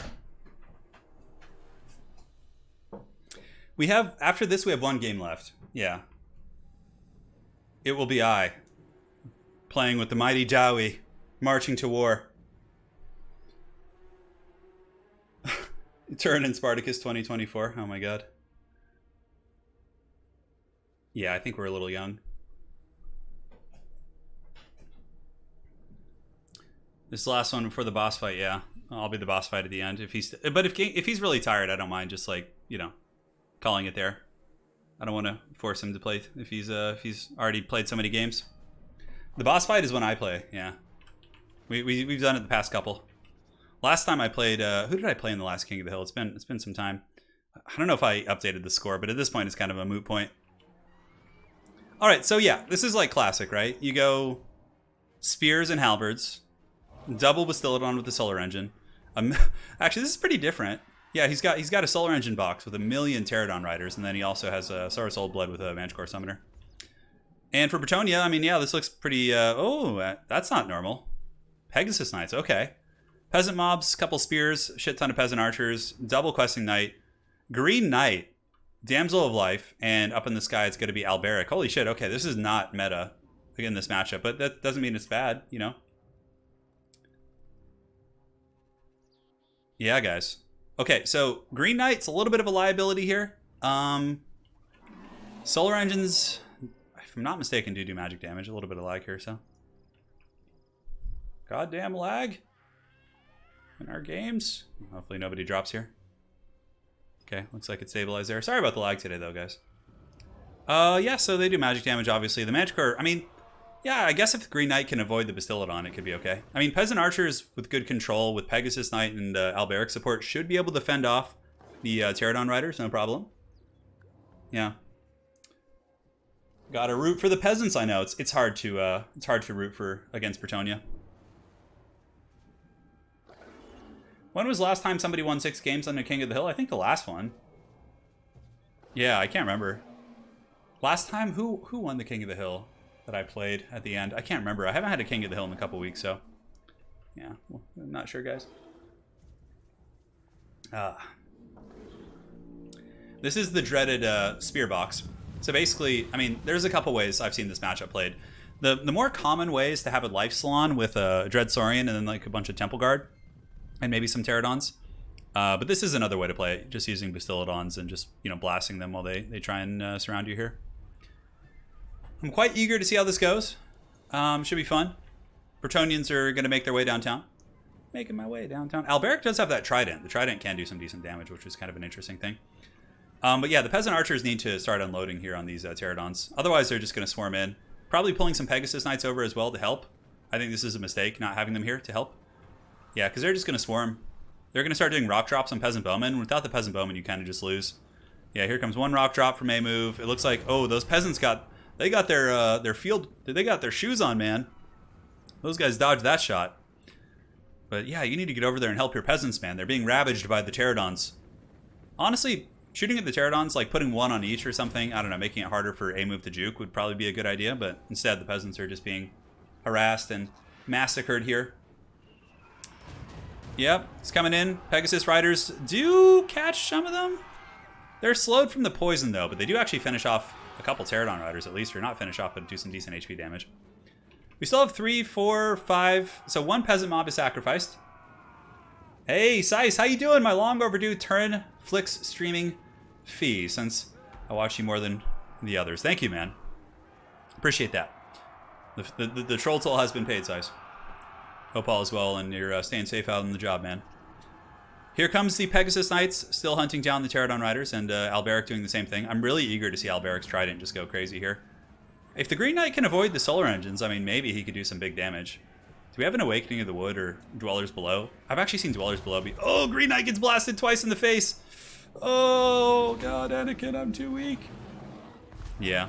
Well, let's get some damage. I mean, Green Knight's really tough to kill. Dolores Blade is active, and Alberic looks like he wants to go in there, and he does engage. Yeah, but the Peasant Archer is just being hunted down in the back. Is such a shame. I mean, the Pegasus Knights might be able to finish off, like, one of them. I don't know. It's hard to tell. Yeah, Green Knight's getting hammered pretty good, but he does get hit with an Overcasted Regrowth, and now he's being teabagged by that dinosaur there. Manticore Summon's going to be coming out in a second. Here comes Alberic once again. Alberic does give the Green Knight anti-large. I mean, maybe him and Alberic can beat up that Saurus Old Blood. It's hard to tell. Peasant archers are now shooting, but there's not too much protection for those bad boys.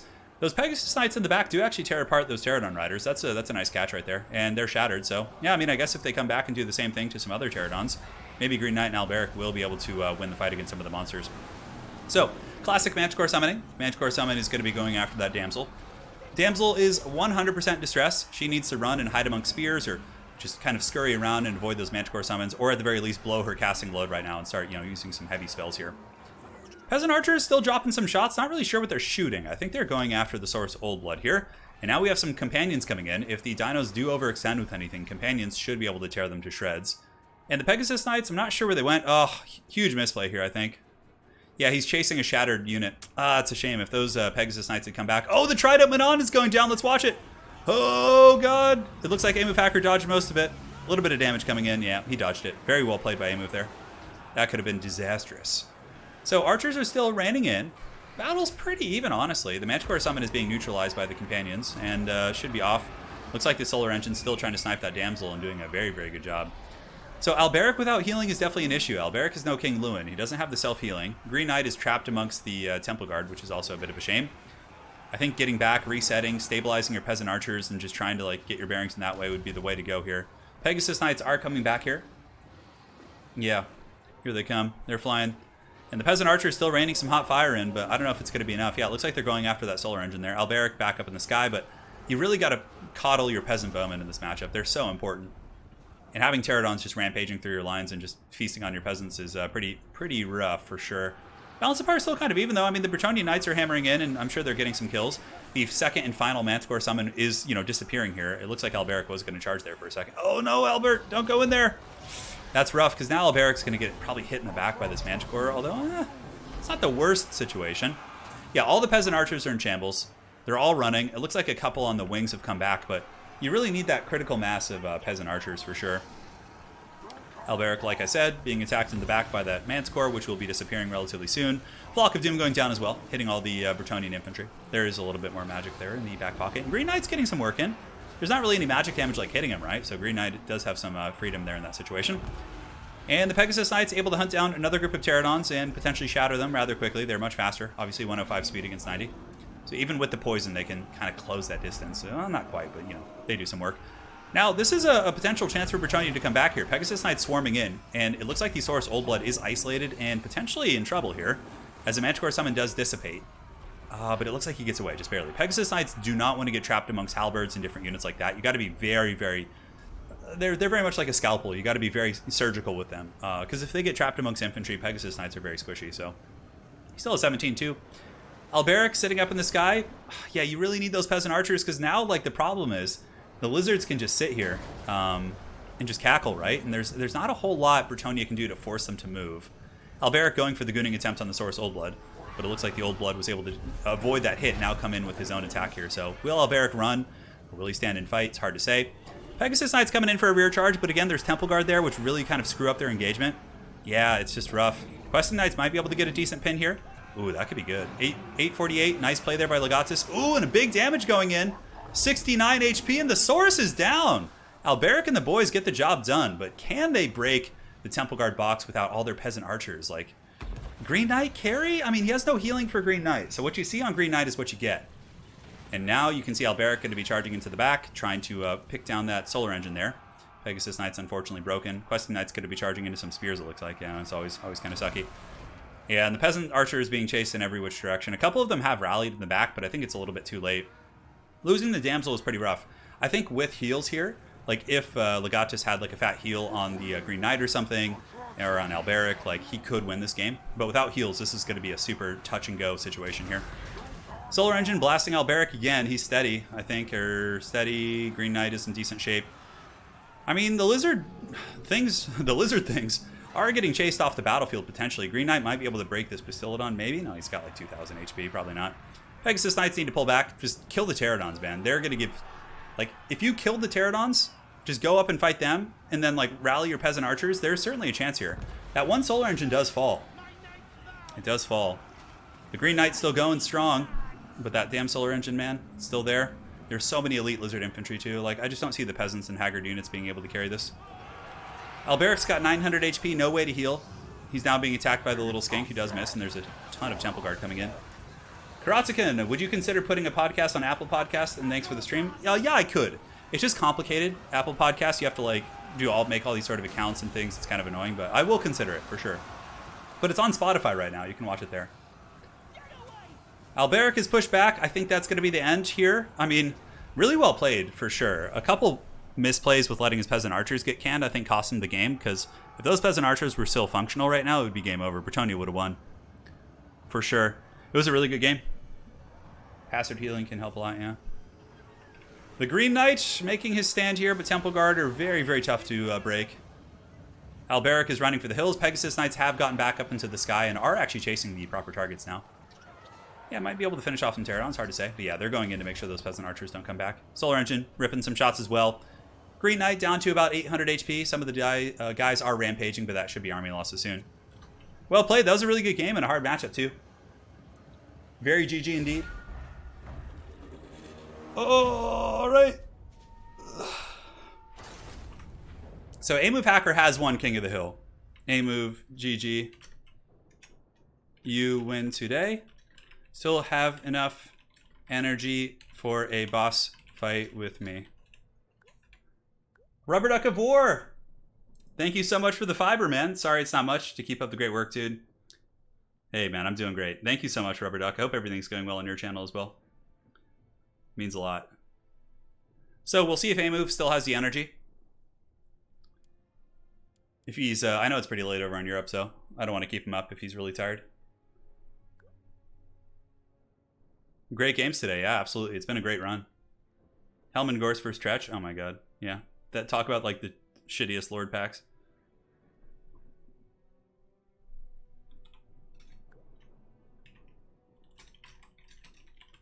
Okay, I'll rehost. All right, let's get your boy A-Move in here. The boss fight, let's go. Let's find a map we want to play on here. Choices are yours. Yes, yes. I don't know, does it really matter what map we play on? The dreaded Glacial Lake. Let's do a bigger one. So go ahead and do your picks and bans like before. I don't know, I've been playing too much Heroes 3 lately. I'm a little rusty, but we'll give it our all. I gotta find a map. The Broken Gully. Yeah, Drakenhof is fine. We can do this. Cool. So he'll do his picks and bans like before, and then we'll go from there. A-Move's got 7, yeah. Nice run. Nice run indeed. A lot of good opponents today, too. He played some newer players, but he also played, you know, a lot of high-level players, which is really cool. I see he's sitting on Wood Elves, which is interesting. So we'll see what he wants to do here. I love Glacial Lake. Yeah, Glacial Lake is like, it's one of the first maps I ever played in Warhammer 1, so I have a soft spot for it. In me heart. Maybe A-Move is combing through all my most recent videos to see what I've been playing. But don't worry, I'll bring such an unorthodox build, nobody will see it coming. Get the Condom Wolf here. He's like, oh yeah, baby. Protecting the stream. Ashton is a good map too. Really, Lizardmen, Greenskins, and Skaven. Okay, so we have some options here. Who do I want to play against? Well, I guess, yeah, he bans Coast. Okay, that's fine. Well, I don't know if you heard, but I'm playing Dwarves. Dwarves versus Greenskins. I don't know about that matchup now.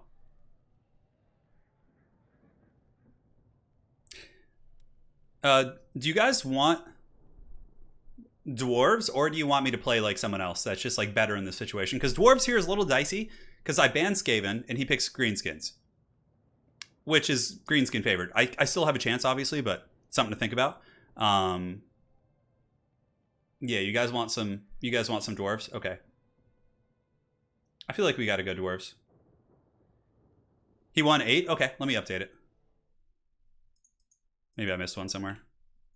Somewhere along the line. Greenskin Stomp Dowie now. I mean, I have tons of factions I could play here. Like, if I just go to my competitive factions, but... Like, dwarves here, not the best options. It seems like everybody... Someone else, yeah, everybody. Okay. Dwarves it is. Dwarves it is. Dwarves ban Skaven, obviously. I have to ban Skaven. Like... Yeah, let's do it. Satisfy the grudge!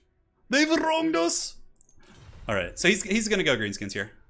I'd be surprised to see lizards. He could. Oh wow, he's going Lizardmen, okay. That's actually a much better matchup for me. Okay, well, it's interesting. So let's go ahead and start picking away. I play dwarves pretty differently, I think, than most people. Like, I don't play boxes. Yeah. I don't know. We'll see. Satisfy the grudge. This will be a fun one. They have wronged us. Bring forth the sky hammer. Yeah, we'll see. We will see, my dudes. Summon the Elector Skyhammer. What is he even gonna bring against me? Like, I'm like trying to remember what the meta is in this matchup. I haven't played this in so long. No boxes, only triangles. Trollhammers are good, for sure. But, yeah, Trollhammers, Thunders, they're all pretty efficient in this matchup. They're kind of interchangeable, to be honest. It just depends on your preferred playstyle. They've wronged us. Give him a full face of grudges. I'll try. The thing I always think about in this matchup are like gyrocopters. I'm like, do I bring one? I don't know. I more or less think I know what he's gonna bring. He's gonna bring like, yeah. We just need to bring enough like good infantry to fend him off here. And we could bring another Slayer probably, it's fine. Yeah. That looks good to me. This is like a very old school dwarf build. Should be fine. Gyro squads are, yeah, I might bring a gyro squad. You guys are in for a treat. I got this covered, don't worry.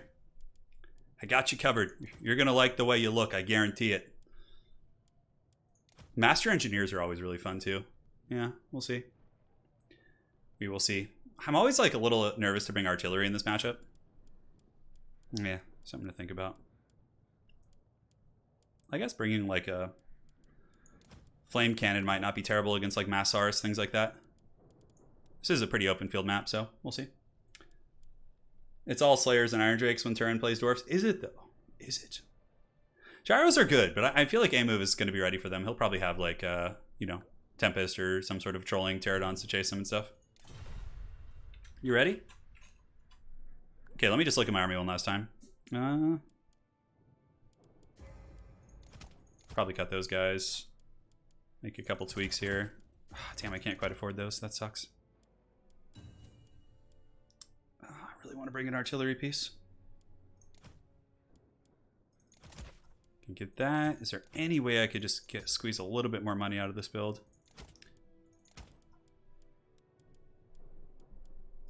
You know, always bringing in like a single cannon can feel pretty good. In case lizards have like some annoying kite or something, or... That's so much to protect though is the problem. Is it though? Is it? That's fine. Yeah, that'll do, pig. That'll do. Yeah, I don't know. I feel like I have too much to kill. Do I really need that? No, that's just me trying to be comfortable here. We don't need that. That's a waste of resources. Could bring one of those guys. Let's just send a message. Yes. I'm all about sending that message. Status and pirate. Time to satisfy some grudges. I'll try. I'll try. I will try indeed. Yeah, it should be fun. We'll see what kind of damage we can do here, guys. We got the White Dwarf Grombrindle comes to satisfy some grudge against Lizardmen, which doesn't seem to make much sense, but do grudges ever make sense? No. Yeah, I don't use Giant Slayers in this matchup too much. Yeah. because like if oftentimes Lizardmen players will use like skinks to just troll you in the back, and if you just have like giant slayers back there, they die pretty quickly. Master engineer is interesting, but how I perceive this matchup from lizards is going super wide with infantry and just trolling there. So, oh, this would have been a great opportunity to use an elite dwarf build. I should have done it. Just didn't occur to me, man. Ah, what a bummer that is. Oh well, we'll see what he brings. We'll see. Flame cannon, iron drakes, and blasting charges. Yeah, I brought more of an old school dwarf build. Like, you know. Yeah, I don't know if some of the things I brought are necessary. We'll see. All right. So, yes, grudges will be satisfied. All that good stuff here.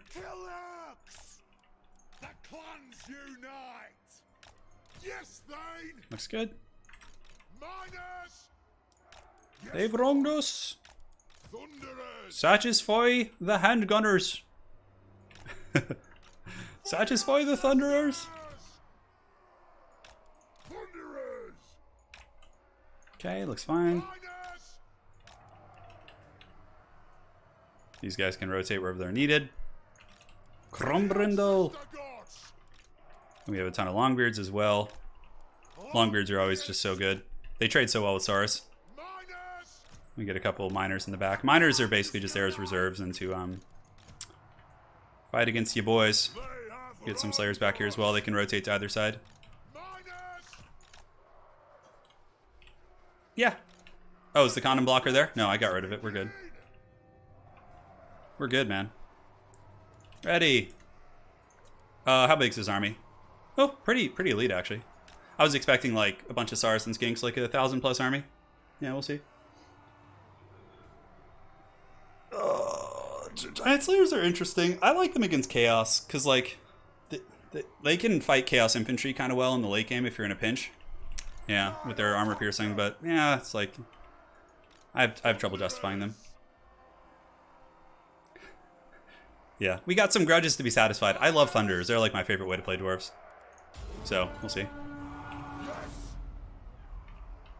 Alright, so let's see what he's got. Okay, yeah, pretty cool stuff. So we can just square up like so. We'll just go do a little bit of harass here. Yeah, okay, so he's going with the cab build, which is what I'd prefer to fight, actually. He's got some Saurus and dudes. So let's just go poke. Do a little poke and stroke while we reorient ourselves against his rush.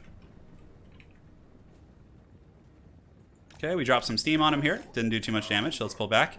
Looks like he's got some dudes coming in from the far side there. Yeah, that didn't do too much damage. It's okay. Yeah, so he's got a big onslaught coming from over here with a bunch of Saurus. Okay, so that's mainly cav over there, actually. So we want to get, like, our main infantry army, like, squared up like so. Because his main force is coming from here. This is just, like, a flanking cav army, which hopefully we can deal with. Yeah. We're actually getting some decent damage there. Our little gyrocopter putting up a good fight. How is our line of sight here? Ooh, this is actually a bad spot for line of sight. Oh well, it's okay. Alright, let's go ahead and square you guys up. You guys are squared up here. Grombrindle can come over here as well. And you guys can start shooting here. Let's pull you guys back. Rip into those guys if they keep chasing. Oh, looks like they're done chasing. That's fine. And very cool. Alright, so I think we're getting some damage, yeah, here and there. Where we can. And let's go start roasting the cohort of Sotek. It's going to be a nice grab for us. Little pterodon action in the back line never hurt anybody, but let's go ahead and blast him real good like now. If he wants to come in here with those guys, he's got to pay the troll toll. Yep. Oh my god, that's going to be so punishing. He's going to get... I mean, he might kill one Thunder, but he's going to lose those guys, 100%. Okay, that's fine. Yeah, I'm down for that trade, no problem. Cool. Very good. Those pterodons are getting punished pretty good, like. Start shooting here. Send you out as well. And those guys are about to break. Looks good. And Gromby is going to go smoke bomb these guys here. Let's seal up that breach there. 1 and a 2 and a 3. Cool. We got the smoke bomb. You guys pile in here. You guys reorient yourselves. You guys go fight there. You guys blast and charge those skinks. So far, so good. Yeah, that was good. A lot of damage coming in there. See if we can just crump those guys while they try and get in. Alright, so guns. Get past them. Slayers, go peel those guys off. And you guys can go ahead and pile in here. Slayers, go here. Just like playing a game of chess here. Alright, we broke off some of the cav units. Let's see if we can refill that breach. Pull back, pull back. And these guns, where can they shoot now? That's important. Let's see if we can finish off those pterodons. Good. Alright, so yeah, like our guns are a little bit compromised here, but we are getting some decent value out of it, which is nice. Gromby and the boys can just keep piling in. We can go ahead and use Ground House of Fear to make sure we don't like get any early breaks or anything like that. Here, you guys go up there. Pull these guns back. Okay, so we got 2 gun units, which are more or less functional. We can go ahead and peel off these guys in the sky. And these Longbeards can kind of work down here. Dwarves, there's just so much defensive geometry you gotta be on top of here. Seems like the fight's going okay. Like, we've had a couple of our gun units kind of get pushed off their bases, but they're still alive, which is good, and we are getting some decent trades in the melee out of it. Dragonback Slayers, let's pull them back up here, because he's going to run those cav back into my guns on the high ground here. And we'll have the Slayers there ready to intercept. We can actually go after that Salon. Very good. Alright, guns, let's set them up. Set up a shield wall here. And good. Guns and guns. And now the Slayers need to intercept them. 100%. Cool. Alright, so that's fine. Slayers have done their job here. Let's peel them back. The Slayers intercepted his Lizardmen cav right there, which is good. Balance of power is pretty even at this point. Yeah, just kind of reset up our defensive square here. Yep, Manticore Summon causing us some grief, for sure. Manticore Summon has wronged us. I don't know if we have any like infantry who will be super effective here. Alright. Flash Bomb here. It'll slow down this big boy. These guys go here, and you guys go here. And can we rip some shots? I think that's just a Feral Bastillodon. What are these Slayers here? Okay. How are we doing in this fight? Okay, so the Golden Riders are completely broken. Move the guns back here. Move you guys here.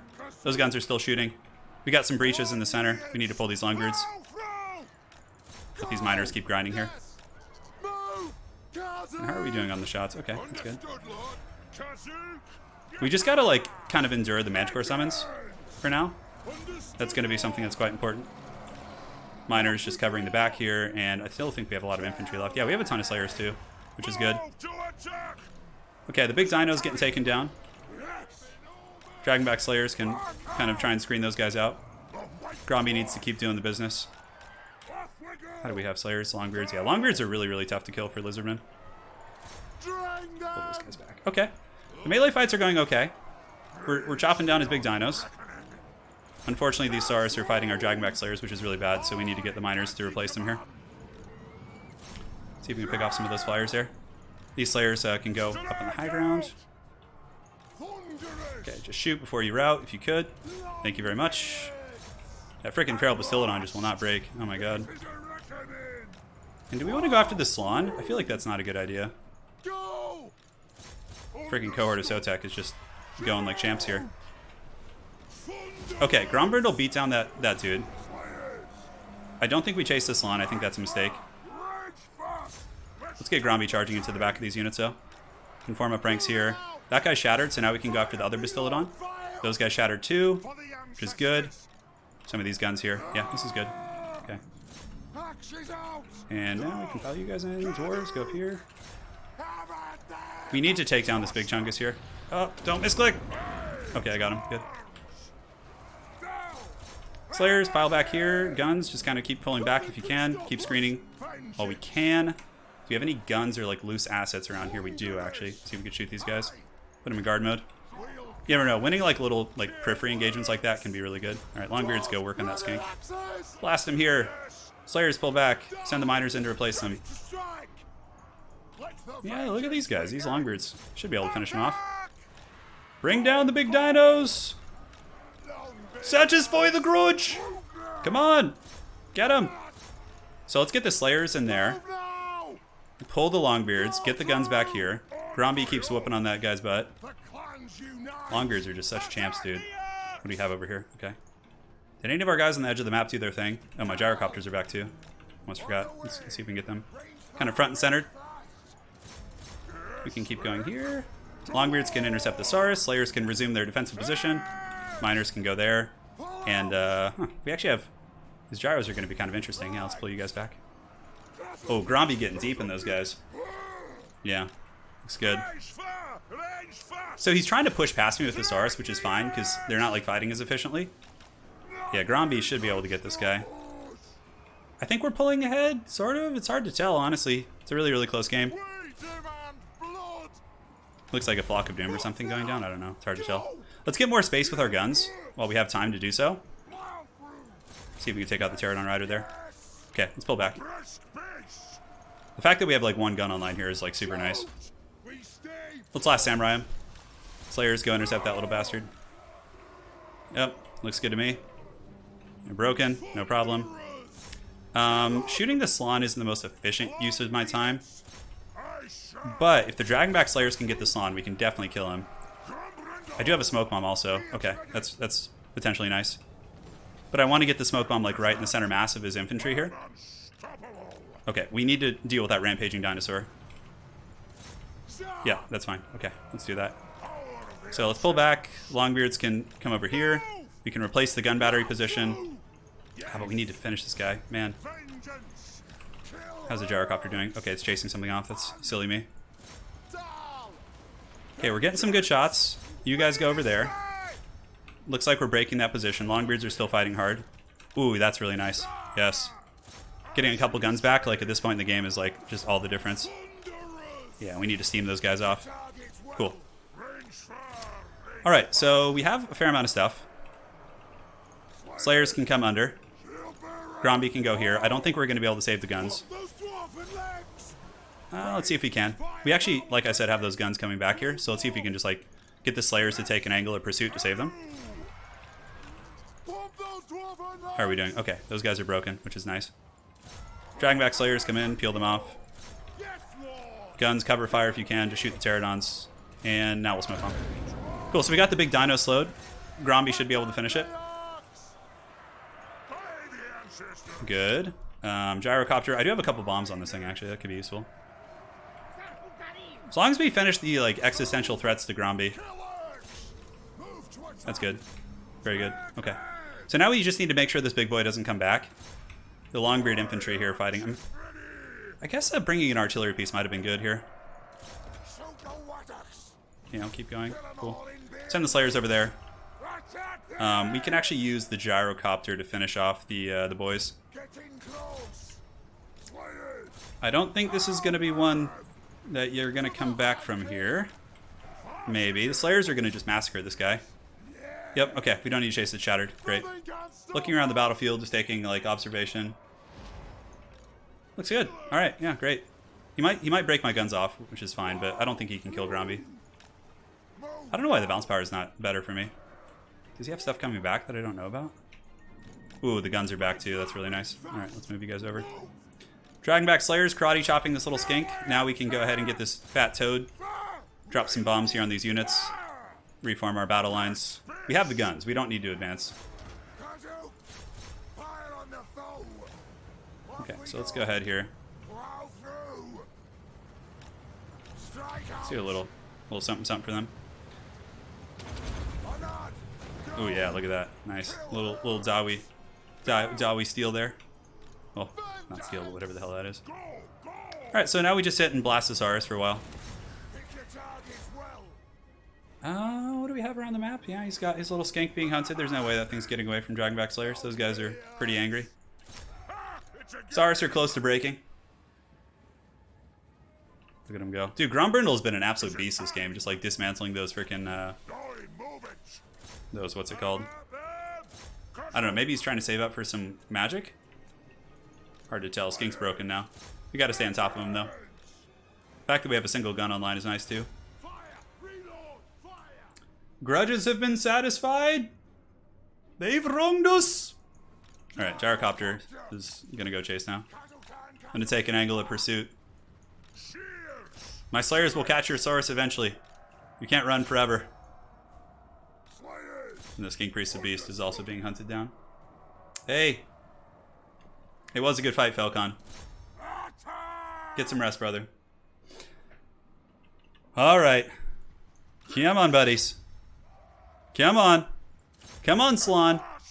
Where are you going? Where are you going, you big toad? Well, come on. Come pay the price.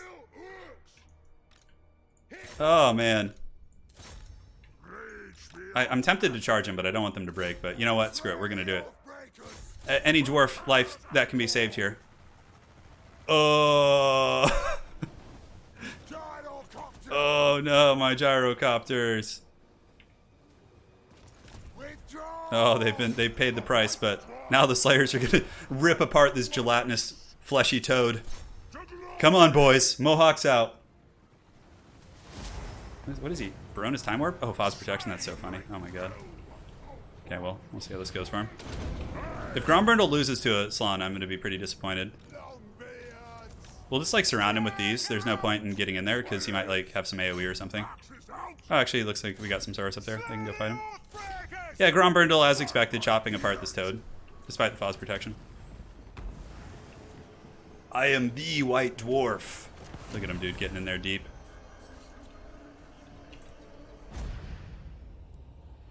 Dowie. All right, guys, there you have it. Grombrindle's such a G. Don't let him sit on you. Well, guys, that's it for today's King of the Hill stream. Obviously, take into account, A-Move Hacker is super tired. He just played like 100 games, so props to him, man, for sticking it out and doing it. Battletoad activates. Dude, I fear the Battletoad, man. That was a really stressful battle, man. That was real stressful. Oh, my goodness. So, that's it for today. Congratulations to A-Move Hacker. He is the winner of today's King of the Hill. It was quite a bit of fun. A long run of games. Grudges have been satisfied. Well played to him, man. He had a really good run today. Definitely very impressive. And also, guys, thank you so much for some generous donations from Status and Pirate, the Rubber Duck of War. Make sure to check out his channel if you haven't. Rubber Duck, feel free to drop a link there. Karatzakin, Sice, Christian Bender, Toten Tan 777 with a $50 donation. Allegas, Joe Winchester, Allegas again, Edward Backus, Blake Colburn, Crundles, sounds like Trundles, I like it, and Dennis Olofsson. Thank you guys so much, man. Really appreciate all your support. You keep this old Turin train going. Thank you, mods, for hanging out and helping out. Well played to our King of the Hill. The boss fight is concluded. The halls will be celebrating with Bugman's Ale tonight. Yes, they shall. All right, guys, thank you for joining. Stay safe in these dire times. I'll be back probably with a stream tomorrow unless I'm feeling a little lazy. Hopefully not. I'm not a lazy person, so there will probably be a stream. All right, guys. Thank you so much. You guys stay safe, and we will see you guys back very, very soon. Take care.